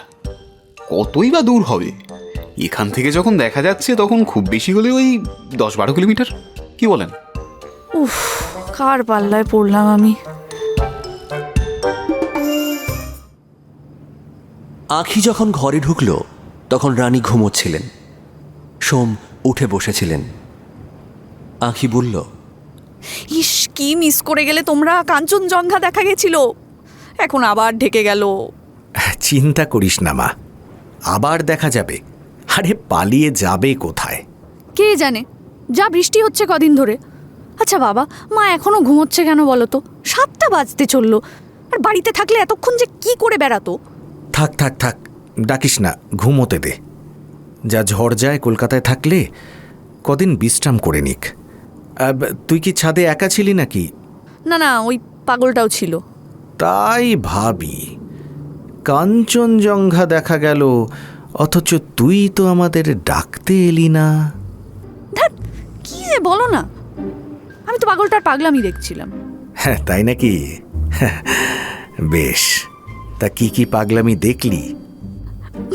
বলে কি না তোমাকে একটা গাড়ি ঠিক করতে বলবে, এখান থেকে কাঞ্চনজঙ্ঘা নাকি বেশি দূর না, মাত্র 10-15 কিলোমিটার। আঁখির হাসির শব্দে রানীর ঘুম ভেঙে গেল। তিনি ভাঙা গলায় বললেন, কি রে, এত হাসি কিসের? তুমি আজ বিশাল মিস করে গেছো মা, কাঞ্চনজঙ্ঘা দেখা গেছিল। ডাকলি না কেন? আর তোমরা ঘুমোচ্ছিলে, ভাবলাম যদি ডিস্টার্বড হও। ডিস্টার্ব হবো কেন খামোকা? কি যে বলিস না, একা একা ছাদে ছিলি? সবাই একই প্রশ্ন করে যায় শুধু। ধ্যাৎ, না না, অর্ক তো ছিল, ছাদে ছিল। ও, বুঝেছি বুঝেছি। আঁখি রেগে মেঘে একটা কম্বলের তলায় ঢুকে গেল। আমাদের মেয়েটাও তো কম পাগল না, সেটা তো আমার থেকে ভালো কেউ জানে না। জানো, কাল সারা রাত আমাকে জড়িয়ে শুয়েছিল, এখনো বাজ পড়লে ভয় পায়, বোঝো? স্বাভাবিক, শহরে মানুষ হলে বাজে তো একটু ভয় পাবেই। তবে পাহাড়ের বৃষ্টি ভয় পাবার মতোই। একটা রাস্তা ধস নেমে বন্ধ হয়ে যাওয়া মানে অশেষ দুর্ভোগ। পাহাড়ের কষ্ট ওই পাহাড়ি লোকেরাই বোঝে। আমরা শহর থেকে 7-8 দিন থেকে চলে যাই, যারা থাকে তারাই জানে, তারাই বোঝে। রুমকিরাই তো গত বছর, ভুলে গেলে, সিকিমে এসে আটকে গেছিল। জিনিসপত্রের সব দ্বিগুণ তিনগুণ করে দাম নিচ্ছে, বিতিকিচ্ছিরি অবস্থা একেবারে। বৃষ্টি হলে আমার সেসব ভয়ই লাগে। আর আমার মনে হয় হোটেলটা বোধহয় গুড়িয়েই গেল। দেখো না কেমন খাদের ওপর হোটেল, আমার খুব ভয় লাগে। অত ভয় পেলে চলে না, বাড়িতে থাকলেও তো ভূমিকম্প হতে পারে, তাই না মা? মনে নেই গত বছর আমি তখন অফিসে, তুই ফোন করে কি চেঁচামেচি শুরু করেছিলি। আরে সব কিছুতে এত ভয় পাস কেন? তো ভয় পাওয়ার ব্যাপারে তো ভয় পেতেই হবে। আঁখির কথা শেষ হলো না, কলিং বেল বেজে উঠল। সোম একটু গলা তুলে বললেন, খোলা আছে। দরজাটা খুলল অর্ক। বলল, এই গুড মর্নিং, একটু টেস্ট হবে আপনাদের কাছে? আমারটা না কাল থেকে পাচ্ছি না। ব্যাগের কোন কোনায় ঢুকিয়ে রেখেছিলাম সেই চেক আউটের সময়, ভুলে গেছি, আর মনে করতে পারছি না। কালকে সারাটা দিন শুধুই ব্রাশ আর জল দিয়ে কাজ চালিয়েছি, আজ আর হবে না। হবে? হ্যাঁ, বেসিনেই আছে, নিয়ে নাও। অর্ক থ্যাঙ্কস বলে বেসিন থেকে পেস্ট নিয়ে ব্রাশে লাগিয়ে মন দিয়ে দাঁত মাজতে লাগলো। তারপর মুখ টুক ধুয়ে বলল, উফ বাবা, বাঁচালেন সত্যি। পেস্টের অপর নাম জীবন, এটা আজ বুঝতে পারলাম, নইলে কেউ আর কথা বলতো না আমার সঙ্গে। আজ কি কোথাও যাবে নাকি হোটেলেই কাটাবার প্ল্যান আছে? আচ্ছা, আজ একটা কাজ করলে হয় না? মানে আমি ভাবছিলাম পিলিং চলে গেলে কেমন হয়, উত্তরেতে একটা বেশ দারুণ হোমস্টে আছে। এত দূরে যেতে যেতে যদি কোথাও ধস নামে, তাহলে ফিরবে কি করে? তাহলে তো ভালোই হয়, ফিরতে আর কে চায় বলুন? ফিরলেই তো সেই একই, থোর বড়ি খাড়া আর খাড়া বড়ি থোর। ওই অফিস কি আর ভালো লাগে বলুন তো? এই যে আপনি বলুন, আপনার অফিস ভালো লাগে? না, সত্যিই ভালো লাগে না। মাঝে মাঝে মনে হয় সব ছেড়ে ছুড়ে দিলেই ভালো হতো। উপায় নেই ভাই, উপায় নেই। তবেই বুঝুন। যাই হোক, দেখুন কি করবেন বলুন। উত্তরে কিন্তু তাহলে যাওয়া যেতে পারে। সোম আঁখির দিকে তাকালেন। কিরে মা, যাবি? চলো, এই জায়গাটা একটু একঘেয়ে লাগছে এখন। চল তো ঘুরেই আসি। ওকে, তাহলে আপনি সরি, তুমি তাহলে দেখো গাড়ি জোগাড় করতে পারো নাকি, কেমন? তাহলে আজ উত্তরেই যাওয়া যাক। হ্যাঁ, দেখছি তবে গাড়ি নিয়ে সমস্যা হওয়ার খুব একটা কথা নয়, আসছি। বলতে বলতে অর্ক বেরিয়ে গেল। দেখি ছোকরা কোথায় নিয়ে যায়। কি বলিস মা? হুম।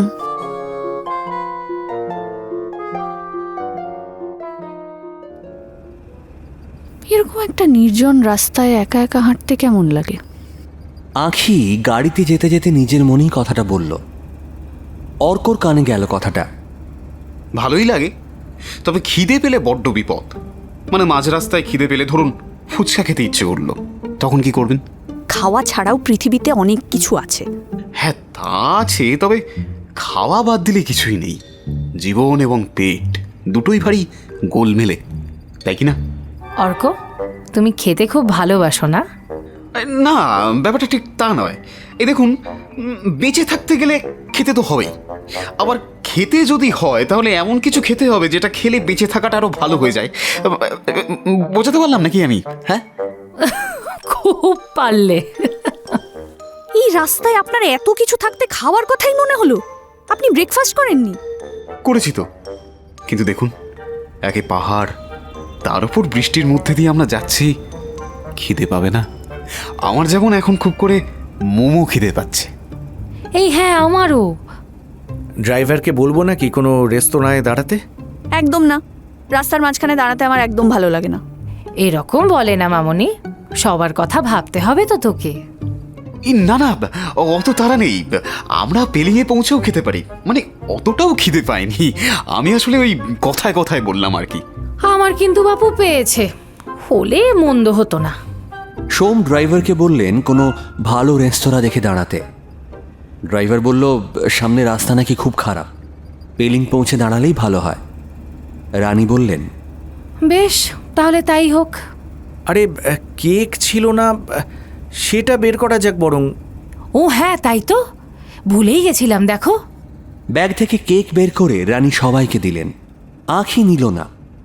অর্ক কেক খেতে খেতে বলল, আচ্ছা, অফিসে কেন রেনিতে থাকে না বলুন তো? কি ভালোই না হতো। বৃষ্টির জন্য যেদিনই যাব না, পরের দিন বস এমনভাবে তাকাবে যেন আমি মার্ডার করে এসেছি। আর মিনমিন করে কোনো মতে যদি বলি, স্যার কাল বৃষ্টির জন্য আসতে পারিনি, তাহলে এমন একটা ভাব করবে যেন সালা বৃষ্টিই পড়েনি। আসলে সবটাই আমি ধপ মেরেছি, যত সব। তোমার আসলে এখনো স্কুলে পড়াই উচিত ছিল। হ্যাঁ, নার্সারিতে। তোরও, তুইও তো বড় হোসনি এখনো। কে বলেছে বড় হইনি? আমি যথেষ্ট ম্যাচিওর। যারা নিজেদের ম্যাচিওর্ড বলে তারা আসলে এখনো বড় হয়নি। বাজে কথা যত। বেশ কিছু বাচ্চা রেনকোট পরে রাস্তা দিয়ে স্কুলে যাচ্ছিল। অর্ক বলল, এই দেখুন, এইটুকু বাচ্চাদের কোনো রেনি ডে নেই। ইস, বহুত নাইনসাফি হ্যাঁ ইয়ে। ওদের অভ্যেস হয়ে গেছে, এই রকম প্রতিকূলতা ওদের সারা বছরই থাকে। এখানে সবাই থাকতে পারে কি করে কে জানে। দেখো দেখো, কতটা সিঁড়ি ভেঙে উঠতে হচ্ছে ওদের বাড়ি পৌঁছাতে হলে। এইসব চত্বরে ল্যান্ডস্লাইডও কিন্তু একটা বড় ইস্যু। ড্রাইভার বলল কয়েকদিন আগেই একটা রাস্তায় নাকি গাড়ি খাদে পড়ে গিয়েছিল ট্যুরিস্ট সমেত। অর্ক বলল, এই জন্যই তো আমার পাহাড় ভালো লাগে। এই আছি, এই নেই, আহ, চরম অনিশ্চয়তা। হাউ থ্রিলিং, তাই না? রক্ষে করো বাপু, এখন আবার ওইসব কথা উচ্চারণ করো না। তাছাড়া মামনিও এসবে খুব ভয় পায়। আমি কেন ভয় পেতে যাব? আমাকে কি অত ভীতু মনে হয়? রানী বুঝতে পারলেন অর্কর সামনে আঁখির ভয়ের কথা বলায় আঁখি রেগে গেছে। তিনি আরও রাগিয়ে দেওয়ার জন্য বললেন, হ্যাঁ, কাল রাতে তুই যা ভয় পাচ্ছিলি বাজের শব্দে। বলেন কি, ভয় পাচ্ছিলেন? আরে আমিও তো সারা রাত জেগে বসছিলাম, মনে হচ্ছিল হোটেলটা না এই গুড়িয়ে যায়। আসলে বাজ জিনিসটাকে না আমি খুব ভয় পাই, জানেন। মানে আকাশের বাজের কথা বলছি, স্পাইয়ের কথা বলছি না কিন্তু। হ্যাঁ, বাজ পড়লে ভয় পাবারই কথা, তবে পাহাড়ে এসব খুব ন্যাচারাল ব্যাপার। আমি মোটেও ভয় পাই না, এসব কথা বলবে না একদম মা। আচ্ছা আচ্ছা, পাস না বাবা, তুই বীর কন্যা একেবারে হলো। পাহাড়ের এই ডিস্টেন্স জিনিসটা নিয়ে না গবেষণা হওয়া উচিত। সমতলের 20 কিলোমিটার আর পাহাড়ের 20 কিলোমিটারের মধ্যে হেল অ্যান্ড হেভেন ডিফারেন্স। রাস্তাটা এক জায়গায় সরু হয়ে এসেছে, পিচের রাস্তা বলে আর কিছুই নেই। পাহাড়ের গা বেয়ে ঝর্ণা নামছে, খানিকটা খাদ। রানী বললেন, দেখেছো কি অবস্থা রাস্তার? পেলিং পৌঁছতে পৌঁছতে আজ ব্রেকফাস্ট হজম হয়ে যাবে, তারপরে তো আবার উত্তরে যাবে বলছো। খানিকটা যাওয়ার পর দেখা গেল অনেকগুলো গাড়ি দাঁড়িয়ে আছে। ওদের গাড়িটা দাঁড়িয়ে গেল। অর্ক গাড়ি থেকে নেমে একটু এগিয়েই ফিরে এসে হাসতে হাসতে বলল, কংগ্রাচুলেশনস, আজ মনে হচ্ছে এখানেই কাটাতে হবে। ধস নেমেছে সামনে, রাস্তা বন্ধ। সর্বনাশ। নাশ।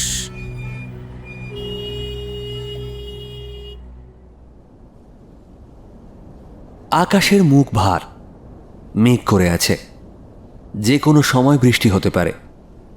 সামনে এখনো বেশ কয়েকটা গাড়ি দাঁড়িয়ে আছে। বাবা, রাস্তা কখন ক্লিয়ার হবে? কে জানে কখন ক্লিয়ার হবে। পাহাড়ের রাস্তা তো কিছুই বলা যায় না। সব ওর জন্য। ওর কথায় নাচার কি ছিল তোমাদের? এই কথাটা বলবি না কখনো মা। কেউ কাউকে নাচায় না। ওর প্রপোজালটা তো খারাপ ছিল না। রাস্তার ধস কিন্তু নোটিশ দিয়ে আসে না, এটা মাথায় রাখিস।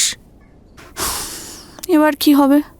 দাঁড়া, নেমে দেখি কি অবস্থা। না না, তুমি যাবে না। ধুর পাগল, কোনো ভয় নেই। দাঁড়া, এখনই আসছি। এই মেয়েটা না সব কিছুতে ভয় পায়। আমরা তো গাড়িতেই থাকছি রে বাবা। বাবা যাবে না দেখতে কি হয়েছে? আঁখি কিছু বলল না। সোম নেমে এগোলেন। অর্ক খানিকটা এগিয়ে গিয়েছিল। দেখা গেল ধস অনেকটাই। পুলিশের একটা গাড়ি এসেছে। পুরো প্রক্রিয়াটাই বেশ ধীর গতিতে চলছে। একজন সিনিয়র অফিসার কোমরে হাত দিয়ে অবস্থা পর্যবেক্ষণ করছেন। অর্ক বলল, অবস্থা তো কেরোসিন। তাই তো মনে হচ্ছে। তারপর অর্ণব বোস কি বললেন? সোম একবার গাড়ির দিকে তাকালেন। গাড়ি থেকে অনেকটাই দূরে চলে এসেছেন তিনি।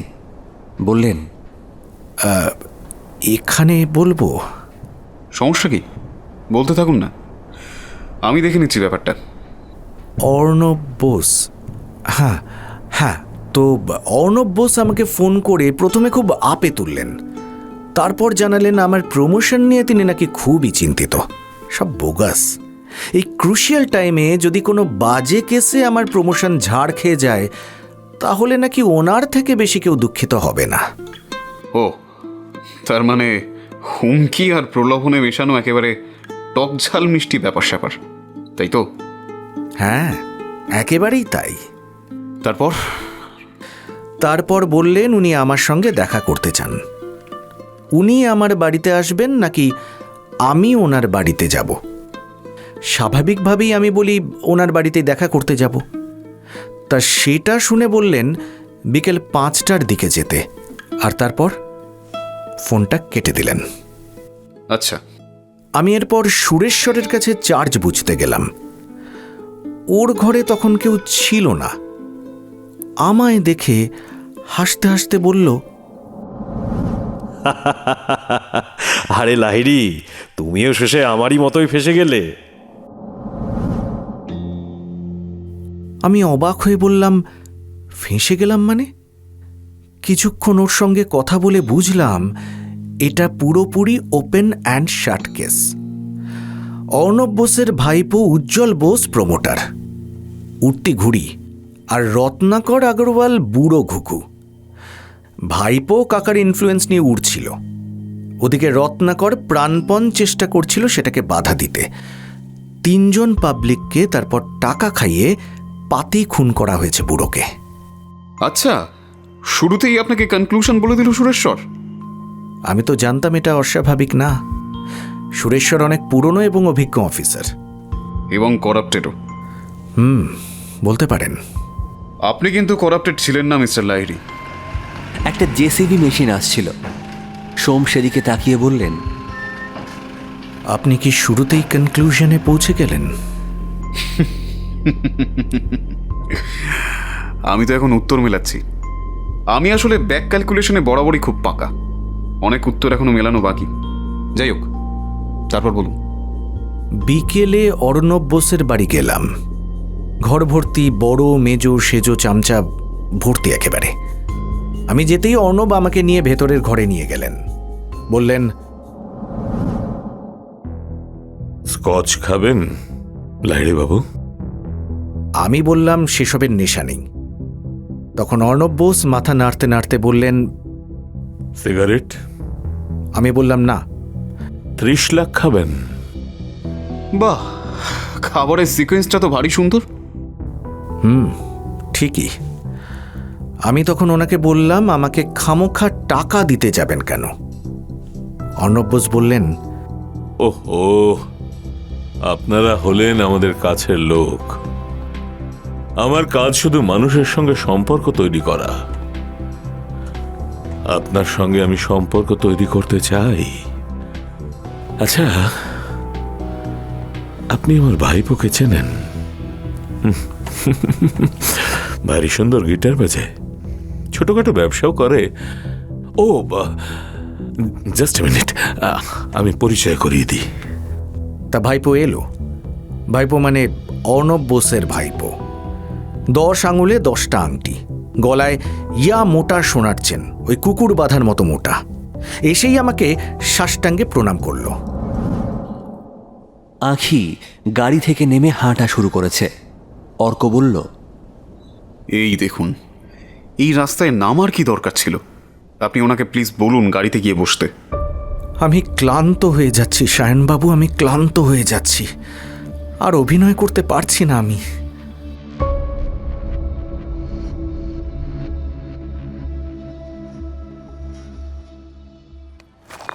আঁখির দিকে এগিয়ে গেলেন সোম। কি ব্যাপার মা, গাড়ি থেকে বেরোলি কেন আবার? ভালো লাগছে না বাবা। গাড়ির মধ্যে কত কথা বলবো বলো? তোমরা কি এত কথা বলছো? আরে অর্ক ওর বেড়ানোর গল্প শোনাচ্ছিল। অর্ক সোমের পেছন পেছন এসছিল।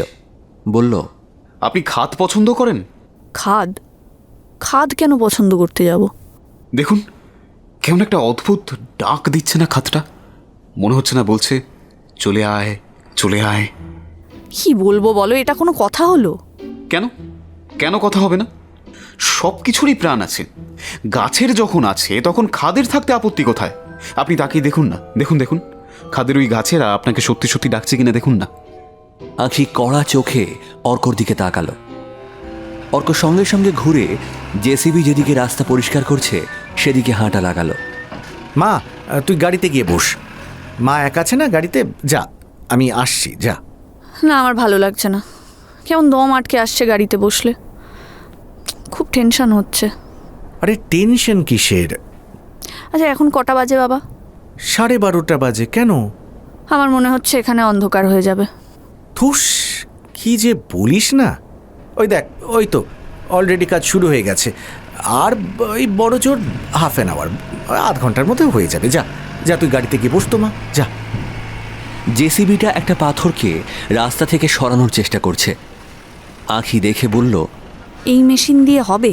হবে, এই মেশিন দিয়েই হবে। ওরা এক্সপার্ট, এসব নিয়ে চিন্তা করিস না। যা যা যা যা, তুই যা। একটা গাড়িতে একটা বাচ্চা ছেলে চিৎকার জুড়েছে। অর্ক জানলা দিয়ে বিভিন্ন মুখভঙ্গি করে বাচ্চাটাকে ঠান্ডা করার চেষ্টা করছে। আঁখি সেদিকে তাকিয়ে বলল, দেখো, ওর বয়সী একজনকে পেয়েছে। কি হলো বাবা, তোমাকে কেমন মন মরা লাগছে মনে হচ্ছে? না রে মা, তেমন কিছু হয়নি। আচ্ছা চ, আমরা গাড়িতে গিয়ে বসি বরং। তোর মাকে একা ছাড়া ঠিক হবে না, চল। সোম হাঁটা শুরু করলেন। আঁখি পেছন পেছন আস্তে আস্তে বলল, আচ্ছা বাবা, ধস কি সারা বছরই নামে? নামে, তবে বর্ষাকালে ধসের প্রবাবিলিটি একটু বেশি থাকে। বর্ষাকালে ধস বেশি নামে? হ্যাঁ, আসলে বর্ষাকালটা খুব অপয়ার সময়। তুমি যে কি বলো না বাবা, বর্ষাকাল অপয়া হতে যাবে কেন? আমার তো সবচেয়ে প্রিয় সময় বর্ষাকাল। কেমন একটা ভালো লাগা বলো তো বৃষ্টিতে ভেজা। কোনো কিছুই কি বেশি ভালো রে? সব কিছুই এক সময় এসে একঘেয়ে হয়ে যায়। একদম একঘেয়ে হয় না। বর্ষাকাল সব সময় আলাদা, আমার কাছে সব সময় স্পেশাল।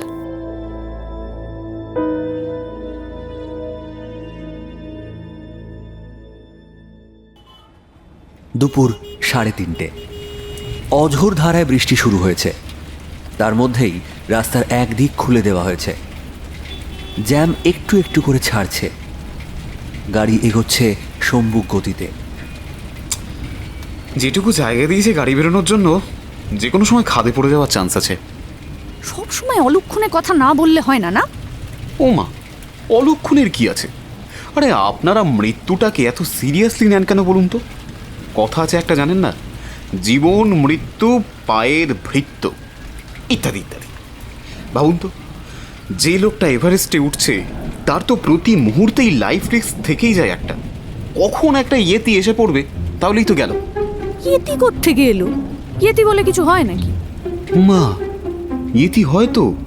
কেন, আপনি টেনিদা আর ইয়েতির গল্প পড়েননি? ওটা গল্প, তাছাড়া ওসব কিছু হয় না। হতেই পারে।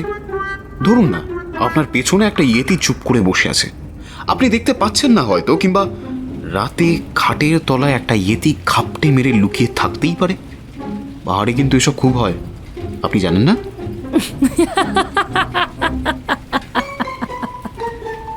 আঁখি মায়ের দিকে রাগি রাগি চোখ করে তাকিয়ে বলল, দেখুন, আমাকে এইসব ভয় দেখাবেন না। আমি নার্সারির বাচ্চা নই। সিরিয়াসলি ভয় পান না আপনি তাহলে? একদম না। আমাকে কি ভেবেছেন আপনি? আমি কিন্তু ভীষণ ভয় পাই। হ্যাঁ, সেই কারণেই তো একা একা বেড়াতে চলে এসেছেন। হ্যাঁ, একা একা বেড়াতে এসেছি ঠিকই, কিন্তু বিশ্বাস করুন, রাত্রিরে টয়লেট পেলে না চেপে বসে থাকি। বলা যায় না কোথায় একটা ইয়েতি লুকিয়ে আছে। ইয়েতি লুকিয়ে আছে? আর কলকাতায় কি লুকিয়ে থাকে?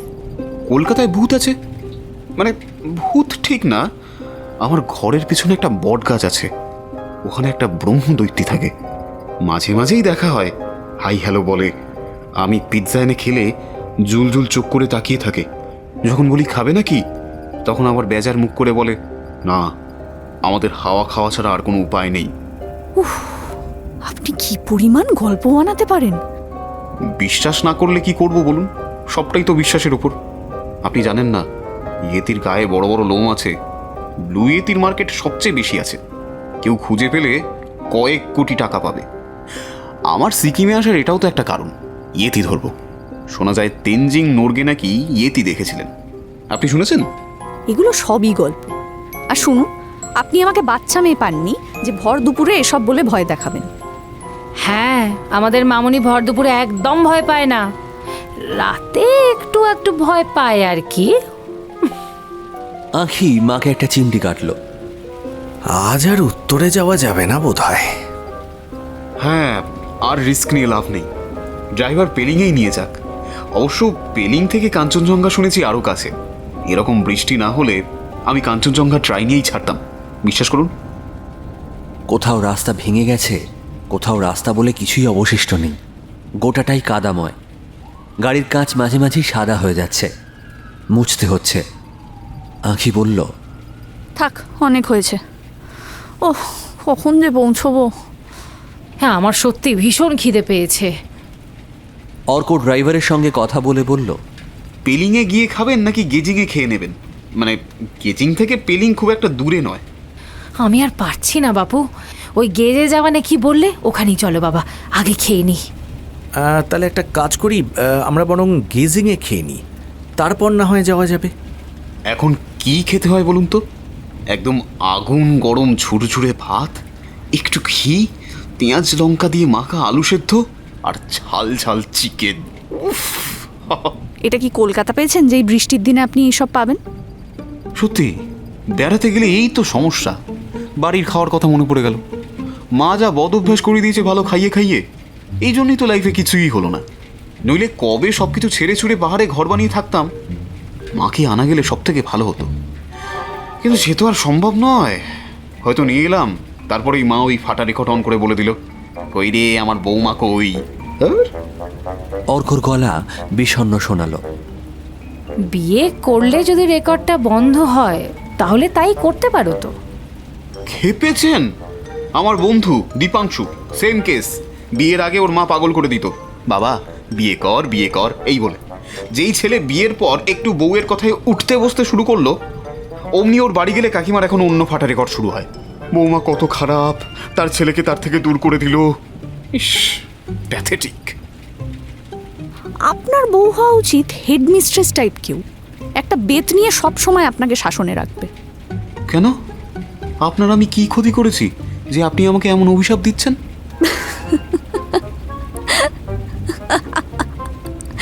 হাসুন হাসুন, মানুষের সুখ তো আপনি চোখে দেখতে পান না, হাসুন।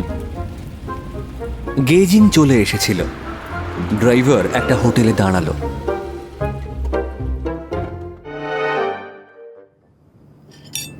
এই পাহাড়ের সমস্যা হলো 2 মিনিট পর পর আমার খিদে পেয়ে যায়। মানে কিছুক্ষণের মধ্যে যা খাই তাই হজম হয়ে যায়, আর তারপরেই যত ঝামেলা শুরু। কাঁটা চামচ দিয়ে চিলি চিকেনের পিসটাকে কায়দা করতে করতে বলল অর্ক। তা যা বলেছ বাবা, দেখো না, কলকাতায় থাকলে তো আমি যাই খেতাম তাতেই অম্বল হতো। এখানে অন্তত সেই ঝামেলাটা পোহাতে হচ্ছে না। এখানেই থেকে যাই চলো, বাড়ি গিয়ে আর কি হবে? বাবার ওই অফিস অফিস অফিস, এখানে তাও বাবাকে পাচ্ছি। বাড়ি গেলে তো দিন নেই, রাত নেই, পুজো নেই, ক্রিসমাস নেই, নিউ ইয়ার নেই, সবসময় বাবা ডিউটিতে। কি যে কপাল আমার! বিয়ের আগে তোর বাবা আমাকে বলেছিল মাথায় করে রাখবে, এখন দেখছি মাথা থেকেই বের করে দিয়েছে আমাদের। আহ, খাও তো। দেখছিস তো, সেই গায়ে লেগে গেল। আর কপালটাও দেখ, এত ডিউটি করে, এত কিছু করে, তবু কি শুনতে হয়? ও, তোমার বর পুলিশে চাকরি করে, তা মাইনেতে হাত দিতে হয়। আর কি ছলে কথাগুলো বললেও ভীষণ গায়ে লাগে শুনতে। সোম অর্কর দিকে তাকালেন। অর্ক খাচ্ছিল। রানীর কথা শুনে সেও হাসতে হাসতে বলল, তা আপনিও তো বলতে পারতেন, আমাদের অনেক টাকা হয়ে গেছে, রাখার জায়গা নেই, একদিন 2-4টে ব্যাগ নিয়ে আসবেন, ভালো করে টাকা গুছিয়ে দেবো, নিয়ে যাবেন। বাহ, এই কথাটা তো খুব ভালো বলেছ। এরপর থেকে আমি এটাই বলবো। বিশ্বাস করো, এসব শুনতে আর ভালো লাগে না। চিরটা কাল পুলিশ কোয়ার্টার্সে ছোট ছোট ঘরে থেকে এলাম, ছুটি ছাটার বেলায় নেই, সকাল্লা তো ছেড়েই দিলাম। এত কিছুর পরেও লোকের এইসব কথা ভীষণ গায়ে লাগে। বলছি, পেলিংয়ে আর যাই হোক, আজ রাতে ভাত খেতে হবে। আমার এই ফ্রাইড রাইস খেয়েও কেমন ভাতের খিদে পেয়ে গেল। যা বলেছ, এইসব মোমো থুকপা ওই 1-8 দিন শখে খেলাম, ঠিক আছে। ভাত ছাড়া ঠিক পোষায় না আমার। আমার দিব্যি পোষায়, ভাত না খেয়ে রোজ রোজ মোমো খেতে পারি আমি, নো প্রবলেম। তবে এরা থুকপাতে কি একটা মশলা দেয়, খেতে ভালো লাগে না ঠিক। কলকাতার রেস্তোরাঁগুলো অনেক ভালো থুকপা বানায় এদের থেকে, মোমো অবশ্য এখানে ভালো। আমার আবার কিছুই ভালো লাগে না, একটু ভাত ডাল বেগুন ভাজা খেতে পারলে বাঁচতাম। পাশের টেবিলে একজন ভাত আর তরকারি নিয়ে খেতে বসেছে। রানী সেদিকে করুণ চোখে তাকালেন। আগে বলতে পারতে তো, ভাত অর্ডার করতাম তোমার জন্য। আগে কি চাই জানতাম ভাত আছে? আমি তো ভাবলাম শুধু এইসবই পাওয়া যায়। ওভাবে অন্য লোকের খাবার দেখতে নেই মা, এটা খুব বাজে। ইস, কেন দেখবেন না আন্টি? কে কি খাচ্ছে 100 বার দেখবেন। আচ্ছা, আমিও দেখছি। ওই তো, বাহ, বেশ ভালো খাবার। অর্ক বড় বড় চোখ করে ভাত তরকারির দিকে তাকিয়ে থাকলো। আঁখি রেগে মেগে বলল, যা ইচ্ছে করুন। তোমরা ভাত খাবে নাকি বলবো?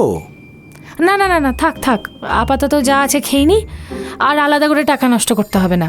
পেলিংয়ে পৌঁছে ভাত খাবো একেবারে। আচ্ছা বেশ, তাই হবে। শুনেছি পেলিংয়ে প্রচুর বাঙালি হোটেল আছে, সেরকম কোনো হোটেলে উঠলেই তোমাকে আর চিন্তা করতে হবে না। হ্যাঁ, তাই করো বাপু। আরে ছাতার বৃষ্টিটাও থামতে চায় না। উফ, দেখো আজকে রাত্রিরে কেমন জাঁকিয়ে শীত পড়বে। বৃষ্টি তো হবেই, এখন বৃষ্টির মরশুম, তো বৃষ্টি হবে না। আর কখনো বৃষ্টির সময় পাহাড়ে এনো না প্লিজ। আজ ধসের সময় খুব ভয় লাগছিল। ভালোই ভালোই এনজিপিতে ফিরলে হয়। মা, এখনো আমরা 4 দিন আছি, কথায় কথায় ফেরার কথা বলে মন খারাপ করে দিও না তো। অর্ক, তুমি কদিন থাকবে? অর্ক বলল, আমি 1 মিনিট বলে কর গুনতে শুরু করলো। কয়েক সেকেন্ড পর বলল, হ্যাঁ, হিসেব করে দেখলাম আমিও ওই 4 দিনই থাকবো। তবে বলা তো যায় না, পাহাড়ের ব্যাপার। যদি ধস টস নামে তাহলে আরও 7 দিন, তারপর যদি আবার ধস নামে তাহলে আবার 7 দিন। এইভাবেই ছুটিটা এক্সটেন্ড করবো আর কি। হ্যাঁ, আপনি এখানেই থেকে যান, তারপর পাহাড়ে আপনাকে ইয়েতিতে ধরবে। ইয়েতিতে আমাকে ধরবে কেন? ইয়েতি তো মেয়েদের টার্গেট করে বেশি, আপনাকে ধরবে। হ্যাঁ, জানা আছে, যত সব। সোমের খাওয়া হয়ে গিয়েছিল। উঠে কাউন্টারে গিয়ে বিল চাইলেন। অর্ক বলল, বলছি, আপনি কি আমার বিলও দিয়ে দেবেন? হ্যাঁ, কেন? আচ্ছা, ঠিক আছে, আমিও কিন্তু একদিন আপনাদের খাওয়াবো, মনে রাখবেন। হ্যাঁ, বাবা, তোমার তো খুব আত্মসম্মান। একদম। বাবা সেই ছোটবেলা থেকে শিখিয়েছে কখনো কারো ঋণ রাখতে নেই। বাহ, তুমি দেখছি মাঝে মাঝে সিরিয়াসও হয়ে যাও। আমি তো সিরিয়াস সব সময়। কেন, আমাকে দেখলে সেটা মনে হয় না? বোঝো, ও নাকি সিরিয়াস। সে তো বোঝাই যাচ্ছে, এখনই রাস্তা পরিষ্কার পেলে কাঞ্চনজঙ্ঘা চলে যেত। হ্যাঁ, এটা কিন্তু আপনি একদম ঠিক বলেছেন। এই দেখো, সিরিয়াসনেস।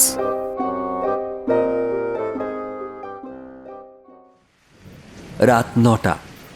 পেলিংয়ের হোটেলে পাওয়ার নেই। হোটেলের বাইরে অঝোরে বৃষ্টি হয়ে যাচ্ছে। আঁখি বলল, বাবা, কারেন্ট আসবে না আজ? না, মনে তো হয় না। এসব জায়গায় এমনিতেই পাওয়ারের সমস্যা হয়েই থাকে, তার উপর যা দুর্যোগ চলছে। জানো তো, আমার না এবার একটু ভয় ভয় লাগছে। কেন বলতো? যে হারে বৃষ্টি পড়ছে, শুধু মনে হচ্ছে ফেরার দিন দেখা গেল রাস্তা পুরো বন্ধই হয়ে গেল। বলছি, ও শুনছো, একদিন আগে থাকতেই শিলিগুড়ি নেমে গেলে হতো না? তাছাড়া যা জামা কাপড় এনেছি সেসব তো কাচাও হচ্ছে না। এই নোংরা হয়ে থাকা যায় নাকি? একদম না, কিচ্ছু হবে না মা, তুমি এত চিন্তা করো না তো। জামা কাপড় হোটেলে ঠিক শুকিয়ে যাবে, একদিন না হোক দুদিনে তো শুকোবে। কাল আমি সব ধুয়ে দেবো। দাঁড়াও, এখনই অত চিন্তা করার কিছু হয়নি। কালকের দিনটা দেখি, তারপর ডিসিশন নেওয়া যাবে। তাই করো। হোটেলের ম্যানেজার বলল এই জানলা খুললেই নাকি কাঞ্চনজঙ্ঘা দেখতে পাওয়া যায়। তুই তো দেখেছিস একদিন, আবার তাহলে এত দেখার জন্য পাগল পাগল করছিস কেন? কাঞ্চনজঙ্ঘা দেখলে আশ মেটে না ঠিক, আসলে মনে হয় সারাদিন ধরে দেখে যাই। অদ্ভুত ফিলিং। স্বাভাবিক, তোর বয়সটা কম, এখন সহজেই কোনো কিছুতে ইমপ্রেস হয়ে যাবি। কেন, তোমাকে কাঞ্চনজঙ্ঘা ইমপ্রেস করে না? করে, কিন্তু প্রথম দেখার সময় যতটা করেছিল এখন আর ততটা করে না। আমার বাপু করে, তোর বাবার আবার সব কিছুতেই বেশি বেশি। পুলিশে কাজ করে করে কাঠখোট্টা হয়ে যাচ্ছ কেমন যেন। তা যা বলেছ। আচ্ছা বাবা, তুমি কিসে ইমপ্রেসড হও তাহলে? একটা ইন্টারেস্টিং কেস, যেখানে মাথা খাটাতে হয়। দেখ দেখ দেখ দেখ, দেখেছিস দেখেছিস, এই করেই আমার জীবনটা শেষ হয়ে গেল। সত্যি বাবা, তুমি এরকম কেন বলো তো? এক কাজ কর না, তুই যখন অপছন্দ, বাবা চেঞ্জ করে নে না। তোর মাকে বল ভালো দেখে একটা বাবা পছন্দ করে নিতে। হ্যাঁ, এই তো কাজ হবে এখন আমার। বুড়ো বয়সে বর খুঁজতে বেরোবো। তারপর যাকে পেলে তাকে হয়তো বাবা গুলি করেই মেরে ফেললো। যিশুম যিশুম। আচ্ছা, ওই ভূতটা কি করছে বলতো ওই অন্ধকারে বসে? ইয়েতির সঙ্গে খোশ গল্প করছে নির্ঘাত। হ্যাঁ, ঠিকই বলেছ। যাই, আমি একবার গিয়ে দেখে আসি। আমিও যাই? না না, তুমি একদম যাবে না। জানি তো, তখন কত বীরত্ব দেখাচ্ছিলি, মনে আছে? বাইরের লোকের সামনে ওই রকম একটু একটু বীরত্ব দেখাতে হয়। তোমার তখন উচিত ছিল আমাকে হেল্প করা, তা না করে তুমি সবার সামনেও সব বললে। আচ্ছা বাবা, আর হবে না। খুশি? তা হ্যাঁ গো, যাও গিয়ে খোঁজটা নিয়ে আসো। আর ডিনার কখন দেবে জানিও, খিদে পেয়ে গেল আবার। সোম উঠলেন, বললেন, আচ্ছা দেখছি। মোবাইলের ফ্ল্যাশ লাইট জেলে ঘর থেকে বেরোলেন। হ্যাঁ রে মামনি, একটা সত্যি কথা বলবি? কি?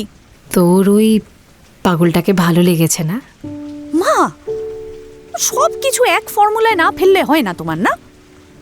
এর আগে কলেজের ফার্স্ট ইয়ার থেকে তুমি প্রীতমকে নিয়ে সন্দেহ করে এলে, এখন একে নিয়ে করছো কেন? প্রীতমকে নিয়ে আমি কিন্তু কোনো কালই সিরিয়াস ছিলাম না, তোকে শুধু খ্যাপাতাম। তার কারণ ছিল প্রীতমের চোখ দেখে আমার একটা সন্দেহ বরাবরই হয়েছে। যদিও তুই যে প্রীতমকে সেভাবে পাত্তা দিস না সেটা আমি বুঝেছিলাম পরে, কিন্তু অর্ককে দেখে বারবার যেভাবে তুই ছটফট করছিস, ছদ্ম রাগ করছিস, সব কিছু দেখে যা বোঝার আমি ঠিকই বুঝেছি। তুমি ছাই বুঝেছো, কিচ্ছু বোঝনি। রানী আঁখির মাথায় হাত বুলিয়ে দিতে দিতে বললেন, মা কিন্তু সব বোঝে মামুনি। কিচ্ছু বোঝে না। তুমি তোমাদের জেনারেশন আর আমাদের জেনারেশনের মধ্যে তফাৎটাই বোঝো না। এরকম একটা খ্যাপা ছেলেকে তোমার কি দেখে মনে হলো আমার পছন্দ হবে? এ তো নিজেকে সামলাতেই অস্থির হয়ে যায়, কোথায় কখন যাবে নিজে কিছুই ঠিক করতে পারে না। ও নিজেই জানে না ওর চাকরিটা থাকবে নাকি। ভাবতে পারো, অফিসে ছুটির দরখাস্ত রেখে চলে এসেছে। বি প্র্যাকটিক্যাল মা। আমি অতটাও হাওয়ায় ভেসে চলি না যে আর 4-5টা মেয়ের মতো কোনো বোহেমিয়ান নেচারের ছেলেকে দেখলেই তার প্রেমে পড়ে যাব। তুমি ভাবলে কি করে এত কিছু? রিডিকিউলাস। রানী কয়েক সেকেন্ড আঁখির দিকে তাকিয়ে বলল, তাই তাই বুঝি? আমি যা বললাম তার আগেনস্টে এতগুলো যুক্তি সাজিয়ে দিলি? এটা কি আগে থেকেই ভেবে বসেছিলিস যে আমি কথাটা তুলব? না, আমি এটাই ভাবি, আর যেটা ভাবি সেটা ঠিকই ভাবি। দেখা যাক।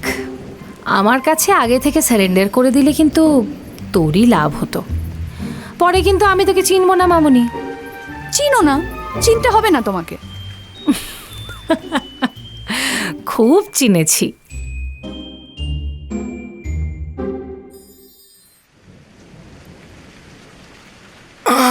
পাহাড়ের লোডশেডিং জিনিসটা মন্দ না, তাই না মিস্টার লাহিড়ী? ঠান্ডা থাকলে লোডশেডিংয়ে তো কোনো কালেই প্রবলেম হয় না, তবে গিজার না চললে সমস্যা তো হবে। আমার কোনো সমস্যা হয় না, সে ট্রেনিং নেওয়াই আছে। তবে শুধু নিজের কথা তো ভাবলে হবে না, মানুষের কথাও ভাবতে হবে। আমি ভাবি পাহাড়ে লোক বর্ষাটা কাটায় কি করে, এত প্রতিকূলতা। যাকে এসব বাদ দিই, আসল কথায় আসি। আপনি গল্পটা এখানে শেষ করতে এসেছেন তো? হ্যাঁ, বলুন আপনি আর কি জানতে চান? হ্যাঁ, তো তারপর কি হলো? অর্ণব বোসের ভাইপো আপনাকে কি বলল? সে যে 10 আঙুলে 10টা আংটি। উজ্জ্বল বোস, নায়কের মতো চেহারা, টল, ফেয়ার, হ্যান্ডসাম। ওরকম একটা লোক এসে সাষ্টাঙ্গে প্রণাম করলে অস্বস্তি তো হবারই কথা। আমারও হলো। আপনি পুলিশ অফিসার মিস্টার লাহিড়ী, এত সফট হবেন কেন? কোনো কোনো সময় অনেক কঠিন লোকও অপ্রস্তুত অবস্থায় পড়ে যায় সায়নবাবু। আমি সফট হয়েছিলাম সেটা কিন্তু বলিনি, বলতে পারেন অপ্রস্তুত হয়েছিলাম। বেশ, তারপর? উজ্জ্বল বোস প্রণাম সেরে মেঝেতেই হাসি মুখে বসে রইল। তখন অর্ণব বোস বললেন, বুঝলেন লাহিড়ী বাবু, আমি নিঃসন্তান, আমার সব কিছুই ভাইপোরই। সুতরাং বুঝতেই পারছেন ভাইপোর কিছু হলে আমি যেভাবে মানুষের সেবা করি সেটা তখন আর করা সম্ভব হয়ে ওঠে না। সে তো নিশ্চয়ই, আপনি যেভাবে মানুষের সেবা করেন তার কজন করে? তবে বুঝুন, ওই রত্নাকর আগরওয়ালকে তো আপনি চিনতেন না লাহিড়ী বাবু। 1 নম্বরের ঘুঘু ছিল বুড়ো। আদা জল খেয়ে আমার ভাইপোটার পেছনে লেগেছিল। অর্ণবের কথা শুনে আমি হাসলাম, কিছু বললাম না। অর্ণব বললেন, ভালো কেস পেয়েছেন আপনি। আরে চিন্তার কোনো কারণ নেই, কোনো কারণ নেই, সব আমরাই দেখে রাখবো। আপনি আপাতত কদিন এদিক ওদিক ঘুরুন তদন্তের নামে, প্যাকেট ঠিক সময় পাঠিয়ে দেব। বুঝতেই পারছেন, মানুষের মেমোরির মতন বাজে জিনিস আর কিচ্ছু হয় না। সময় যত এগোতে থাকে মানুষ তত ভুলতে থাকে। এই রত্নাকরের কেসটা নিয়ে দেখুন না, কদিন ওই শোরের চ্যানেলটা কেমন লাফালো, তারপরেই একটা কেস চলে এলো, তারপর সুন্দরবনের ডাকাতির কেসটা, ব্যাস ব্যাস ব্যাস। ধীরে ধীরে মানুষ ভুলেই গেল রত্নাকর বলে কেউ ছিল।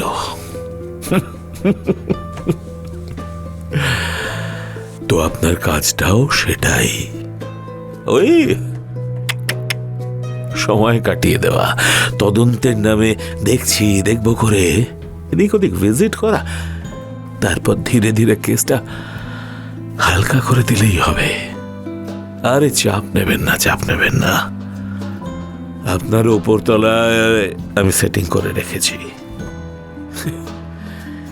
এই কেসটা যে সুরেশ্বরের থেকে আপনার কাছে গেল, সেটাও লোক দেখানো, ওই আইওয়াশ বলতে পারেন। আপনি তো আমাদেরই লোক মিস্টার লাহিড়ী।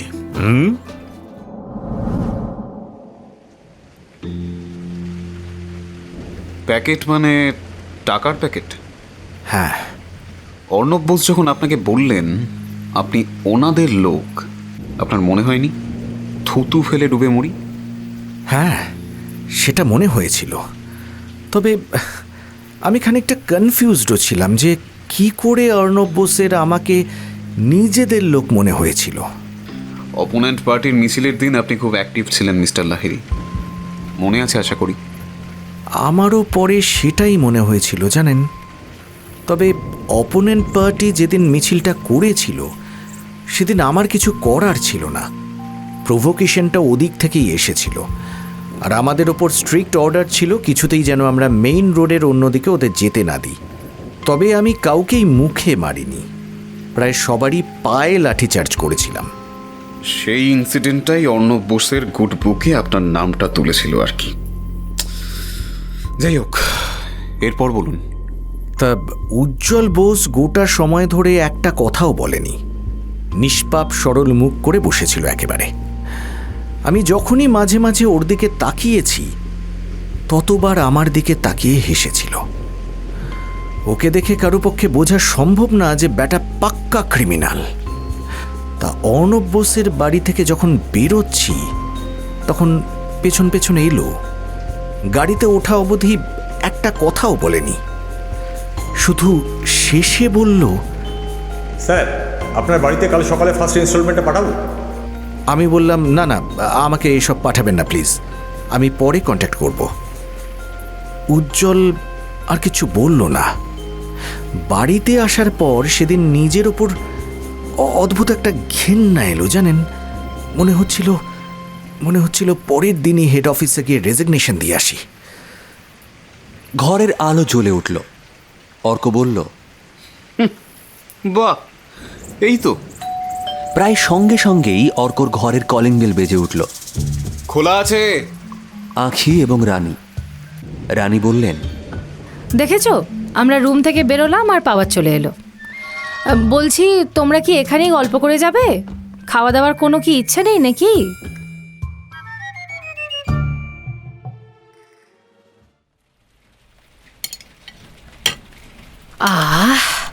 মনে হচ্ছে কত দিন পর বাঙালি খাবার খাচ্ছি।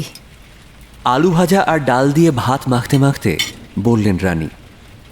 থালার পাশে ডিমের লাল লাল ঝোল অপেক্ষা করছে, 2টো করে ডিম। হোটেলের মালিক বাঙালি, নিজেই তদারকি করছিলেন।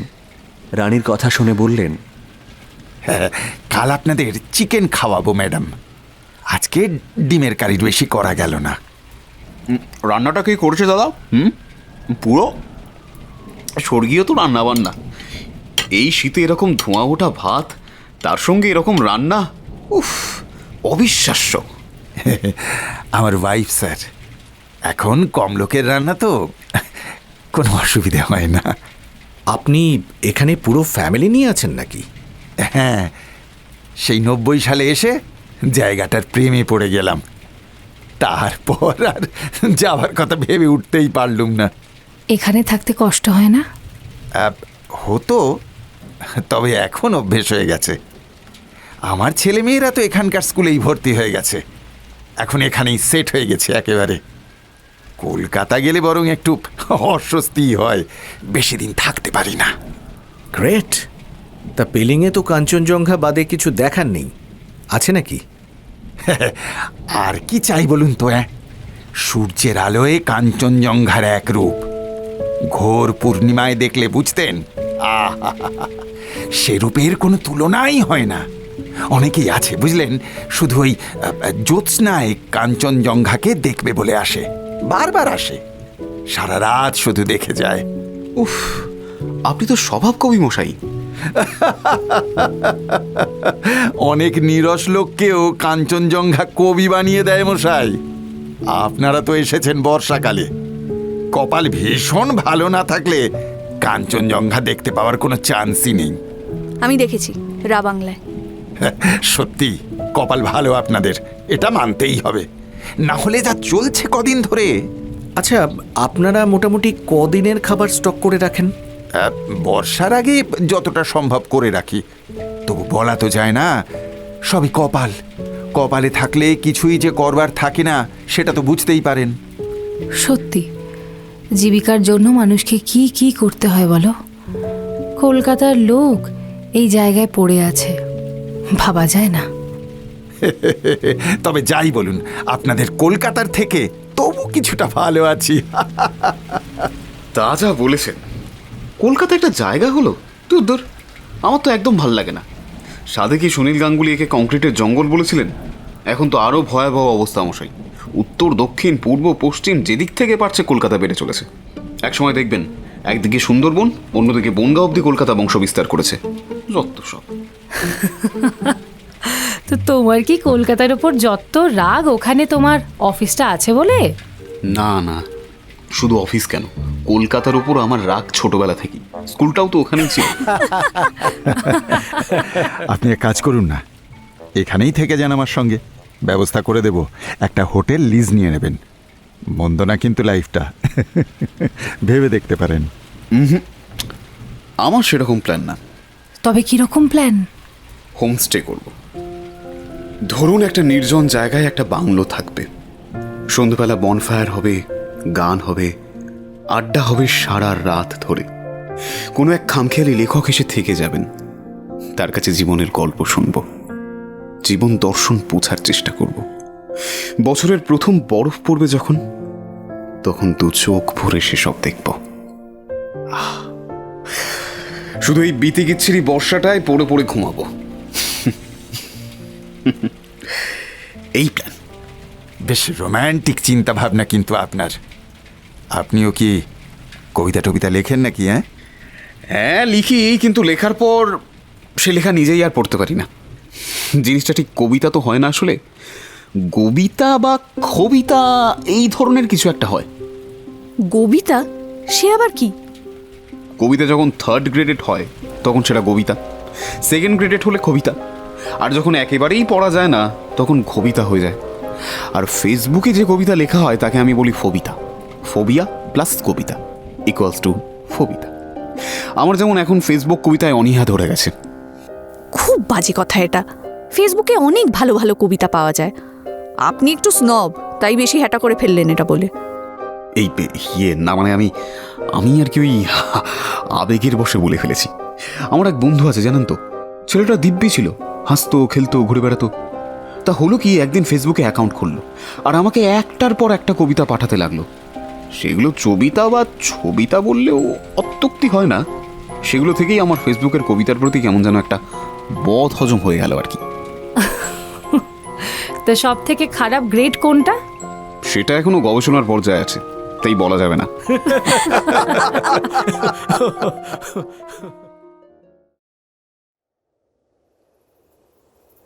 খাওয়া শেষে তারা হোটেলের বাইরে এসে দাঁড়ালো। বৃষ্টি থেমেছে, রাস্তায় লোকজন তেমন নেই। কয়েকটা হোটেলের আলো জ্বলছে, রাস্তা ভেজা, তবে পাহাড়ি রাস্তা বলে কোথাও জল দাঁড়িয়ে নেই। একটু হাঁটতে ইচ্ছা করছে আমার। সেই সকাল থেকে কখনো গাড়িতে আটকে আছি আর কখনো হোটেলে।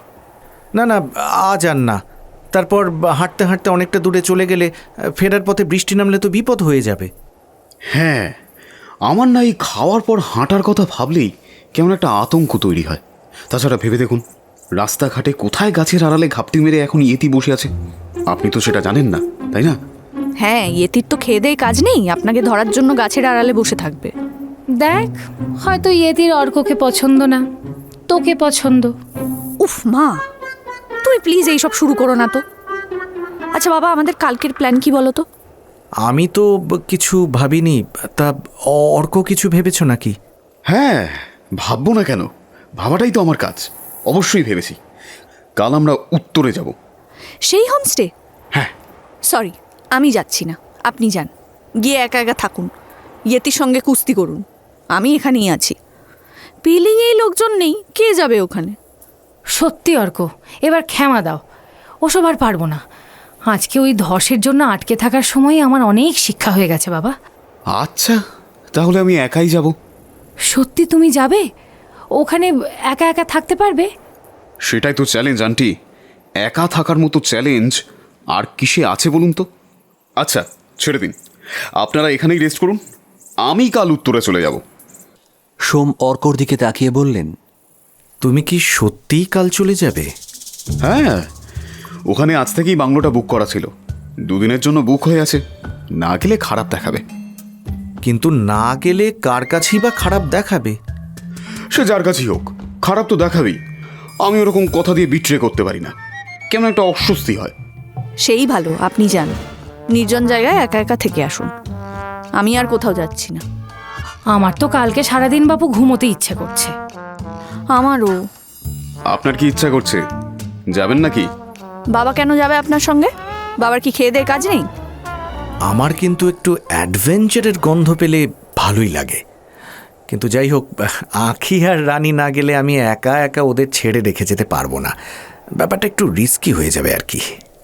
সেটা অবশ্যই ঠিক। আচ্ছা, আমি একা একাই ঘুরে আসি। আর কোনোদিন দেখা হবে কিনা জানি না। কলকাতায় গেলে তো সেই অফিস টু বাড়ি আর বাড়ি টু অফিস। দোস আর দেখা হবে না কোনোদিন। আচ্ছা চলতা হুঁ, দুআও মে ইয়াদ রাখনা। তোমার সঙ্গে কি আর সত্যি সত্যিই দেখা হবে না? হ্যাঁ, কি করে হবে? উত্তরের হোমস্টেতে আমি কতদিন থাকবো এখনো বলতে পারছি না তো। কদিন থাকবে মানে? তোমার ফেরার টিকিট কবে? আমার ফেরার কোনো কিছু ঠিক নেই তো, ট্রেনের টিকিট কাটিনি। ও, ফ্লাইটে ফিরবে? হ্যাঁ, দেখি যদি টাকা বাঁচাতে পারি, নইলে ট্রেনে জেনারেল কামরায় উঠে যাব। কলকাতায় গিয়ে তো আবার চাকরি খুঁজতে হবে। এ যাত্রায় মনে হয় না চাকরিটা বাঁচাতে পারলাম।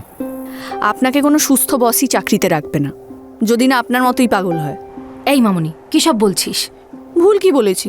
ঠিকই তো বলেছি। যে লোক ছুটি নিজের টেবিলে লিখে চলে আসে তাকে কেউ চাকরিতে রাখে না। এক্সেপশন আছে, যদি সে সুপার এফিশিয়েন্ট কেউ হয় তখন বস সেগুলো কনসিডার করেন। তবে ওদের অফিসে সেরকম কিছু কনসিডার করা হয় কিনা সেটা আমি বলতে পারবো না। আমি শিওর আমার চাকরি নেই, আমার বস ওসব একেবারেই কনসিডার করেন না। তাহলে কলকাতায় গিয়ে কি করবে? আমি কলকাতায় যাব কি বললো? সেরকম হলে এখানেই থেকে যাব। সোম অর্কর দিকে কয়েক মুহূর্ত তাকিয়ে বললেন, আচ্ছা, উত্তরে এখান থেকে কত দূর? খুব বেশি দূর নয়, ওই 15-16 কিলোমিটার হবে। তবে রাস্তা কেমন সেটা বলতে পারছি না। আমি কোথাও যাচ্ছি না কাল, যে যেখানে ইচ্ছা যাক। এই তো, এই করেই তো বাঙালি শেষ হয়ে গেল। আচ্ছা, কলম্বাস যদি আপনার মতো ভাবতো তাহলে কি ব্রাজিল আবিষ্কার হতো? কলম্বাস ব্রাজিল আবিষ্কার করেছিলেন? আরে ওই হলো, যাহাই ব্রাজিল তাহাই কলম্বিয়া। কলম্বিয়া? উফ, ডিসকাস্টিং। মা, আমি ঘুমোতে গেলাম, তুমি যাবে তো চলো। আচ্ছা আচ্ছা, এই তুমিও এসো। তোমরা যাও, আমি আসছি, একটু পরে আসছি, যাও।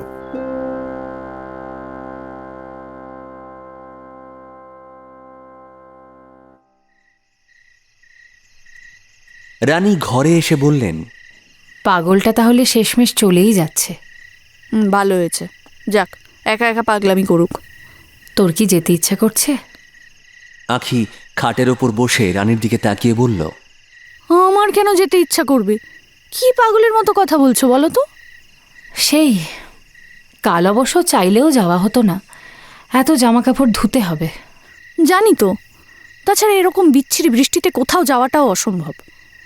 আগের বছর মেঘনারে উত্তরে গেছিল, দারুণ নাকি? নিশ্চয়ই এই বৃষ্টিতে আসেনি মাসিরা। গরমের সময় পাহাড় তো একেবারে গিজগিজ করে। তোর মেশোর তো আর ছুটির অভাব নেই, ওরাই কি সব সার্চ টার্চ করে উত্তরেতে হোমস্টের খোঁজ পেয়েছিল। এর পরের বার আমি মাসিদের সাথেই ঘুরতে যাব। অনেকবার বলেছিল এবার। এরকম সময় বেড়াতে যাওয়া মানেই কলেজ হ্যাম্পার হয়। এরকম বলিস না, তোর বাবার কথাটাও ভাব একবার। বেচারা কোথাও যেতে পারে না। বাবা তো এবারেও আসতে পারছিল না, তখন কি হতো? গত বছরও আমরা কোথাও যেতে পারিনি। তাছাড়া বাবা সব কিছুতেই একটু বেশি বাড়াবাড়ি। হালদার আঙ্কেলকে দেখেছো কত তাড়াতাড়ি কোয়ার্টারে ফিরে আসে, বাবা কেন পারে না? Because he is the best. আর তুইও সেটা জানিস, জানিস না? সেই ফিরে যাব, সেই এক লাইফ। বাবা কখন ফিরবে সারাদিন শেষে বসে থাকো।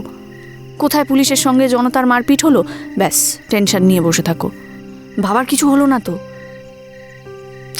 বন্ধুদের কাছ থেকে মাঝে মাঝেই টিজ শোনো বাবাকে নিয়ে, ভালো লাগে না বিশ্বাস করো। টিজ শোনা ভালো তো, সেটা ভেতরে ভেতরে তোকে স্ট্রং করে দেয়। তুই আমি না চাইতেও আর 5টা ফ্যামিলির লোকজনদের থেকে আমরা অনেক বেশি ভেতর থেকে স্ট্রং। আচ্ছা তুই বল, প্রথম প্রথম যেভাবে তুই রিয়াক্ট করতিস এদের কথায়, এখন আর করিস? আঁখি উত্তর দিল না। আমাদের যখন বিয়ে হয়েছিল তখন তোর বাবা কত আর মাইনে পেত, কিন্তু আমাদের সবাই, ইনক্লুডিং আমার বাপের বাড়িরও অনেকে, কিভাবে যে ঘুরিয়ে পেঁচিয়ে কথা শোনাতো। তোর বাবা তখন বাড়িতেও থাকতো না, আমি একা একা শুয়ে শুয়ে কাঁদতাম, সারা দিন মন খারাপ হয়ে থাকতো। একদিন নিজেই নিজেকে বললাম, কেন আমি এগুলো করছি? আমায় এভাবে বিধিয়ে বিধিয়ে বলছে আমি কাঁদি, ওরাও তো সেটাই চায়, আমি কেন ওরা যেটা চায় সেটাই করতে যাব? হ্যাঁ, এখন তো আমিও ওদের ইয়ার্কিটাই হাসতে হাসতে ঘুরিয়ে ওদের কাছেই ফিরিয়ে দিই। যখন কারো গাড়ি আটকায় কিংবা কারো মেয়েকে কেউ টিজ করে, তখন কিন্তু সোম লাহিড়ীর কাছেই আসতে হয়। হ্যাঁ, এটা ঠিক যে এখনো হয়তো পুরোপুরি শক্ত হতে পারিনি, কিন্তু প্রথম দিনটার তুলনায় তো অনেকটাই হয়েছি, সেটাই বা কম কি? আমার মাঝে মাঝে খুব ডিপ্রেশন আসে মা, ভালো লাগে না মাঝে মাঝে কিছু। আচ্ছা বাবা চাকরিটা ছেড়ে দিতে পারে না? না, পারে না। কে খাওয়াবে তাহলে আমাদের? সব কিছুতেই হাসো কেন বলো তো? এতে হাসির কি বললাম? এই হাসিটা আছে বলেই তো বেঁচে আছি। যেদিন হাসিটা থাকবে না, দেখবি সব শেষ হয়ে গেছে। কিচ্ছু শেষ হবে না, এভাবে বলো না প্লিজ। পাগলি একটা। এবার একটা কথা বলতো। না, আমার উত্তরে যাওয়ার কোনো ইচ্ছা নেই। আমি কাল জানলা থেকে কাঞ্চনজঙ্ঘা দেখব। যদি মেঘ না থাকে তবেই, সেটা বললি না? মেঘ থাকবে না, মিলিয়ে নিও, আমি জানি। কি করে জানলি? বললাম তো, মিলিয়ে নিও। একদম পুজোর আকাশের মতো নীল আকাশ থাকবে কাল। আচ্ছা, আমাদের ওখানে শরৎকালে যেরকম আকাশ থাকে, পাহাড়েও কি তাই থাকবে? আমার পুজোর সময় খুব পাহাড়ে আসার ইচ্ছে। পুজোর সময় আমি কলকাতা ছেড়ে কোথাও নড়ছি না মা, সরি। হ্যাঁ হ্যাঁ, সেটা আমি জানি। পুজোর আড্ডা না হলে তো তোমার সারা বছরের ভাত হজম হবে না। ইয়েস, একদম ভুলেও অন্য কোনো প্ল্যান করবে না। রানী উঠলেন, জানলা দিয়ে দেখলেন সোম এবং অর্ক কথা বলছে। অবাক হয়ে বললেন, আচ্ছা, তোর বাবা অর্কর সঙ্গে এত কি কথা বলে বলতো? আমি কি করে জানবো? বাবাকেই জিজ্ঞেস করো এলে।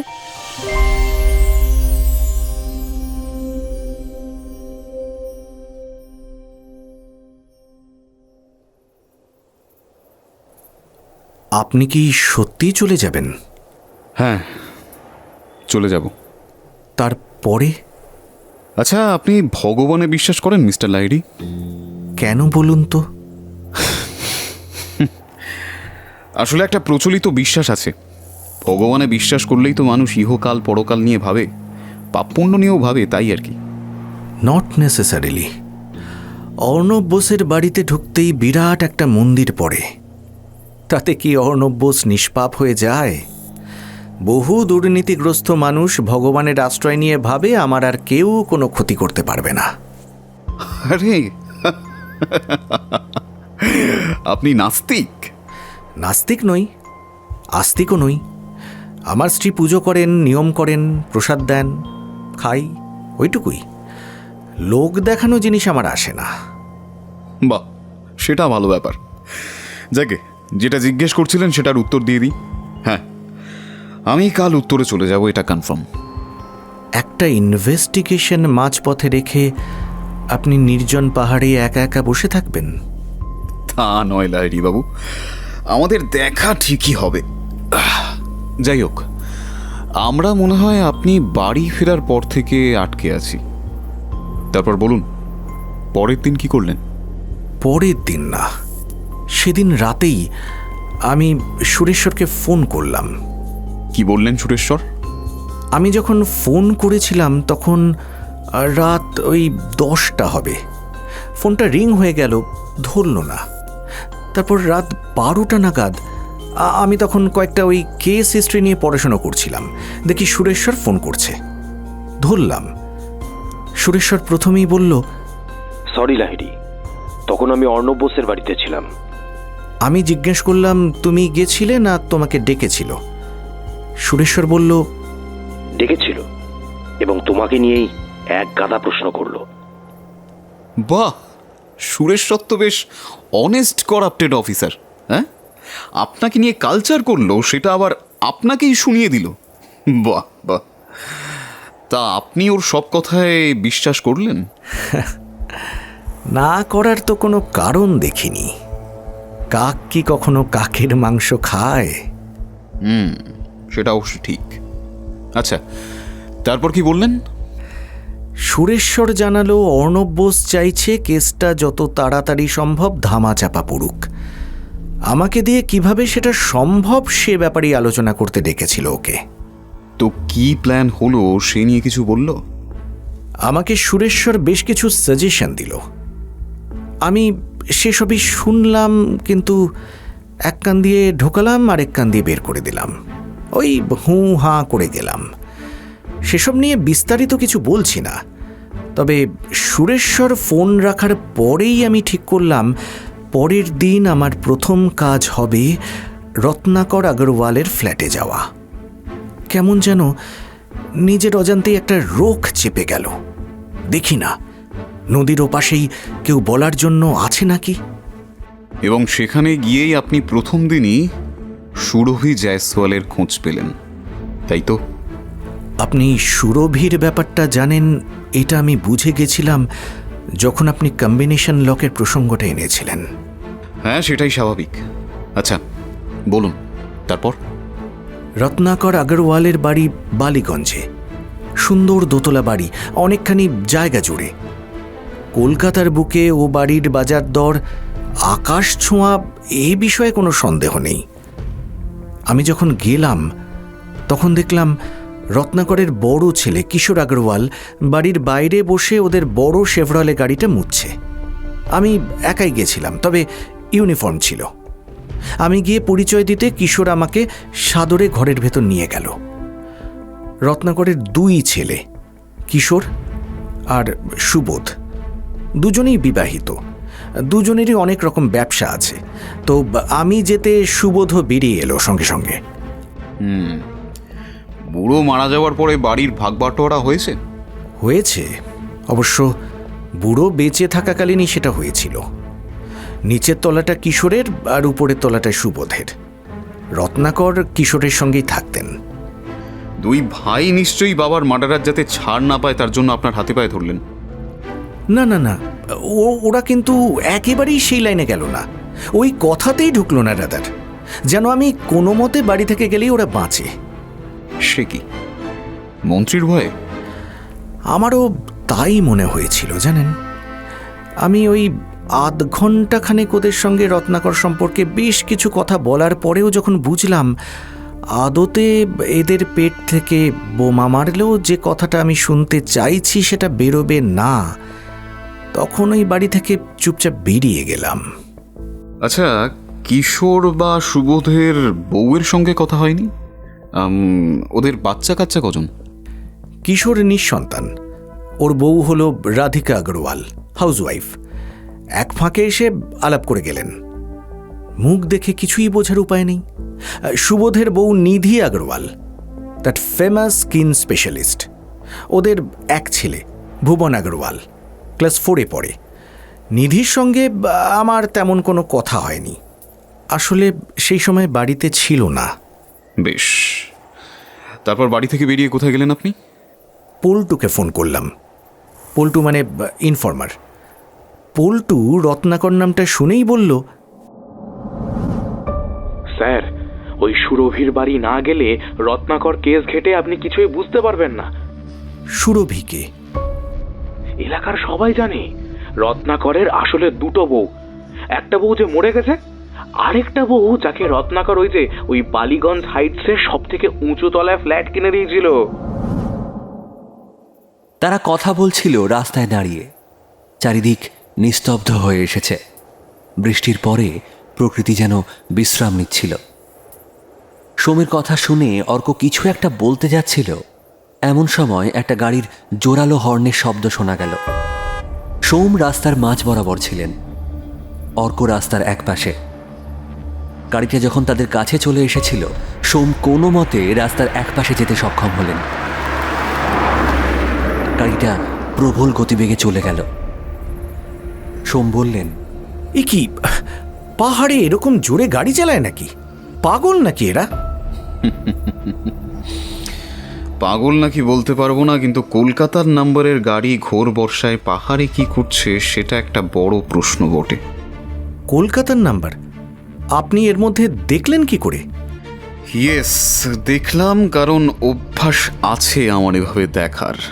নাম্বারটাও খুব চেনা চেনা লাগছে। মিস্টার লাহিড়ী, দেখুন তো আপনার অফিসের বন্ধু মহলে ফোন করে নাম্বারটা কার? এই গাড়ির লোকজন বিলিংয়েই বা কি করছে?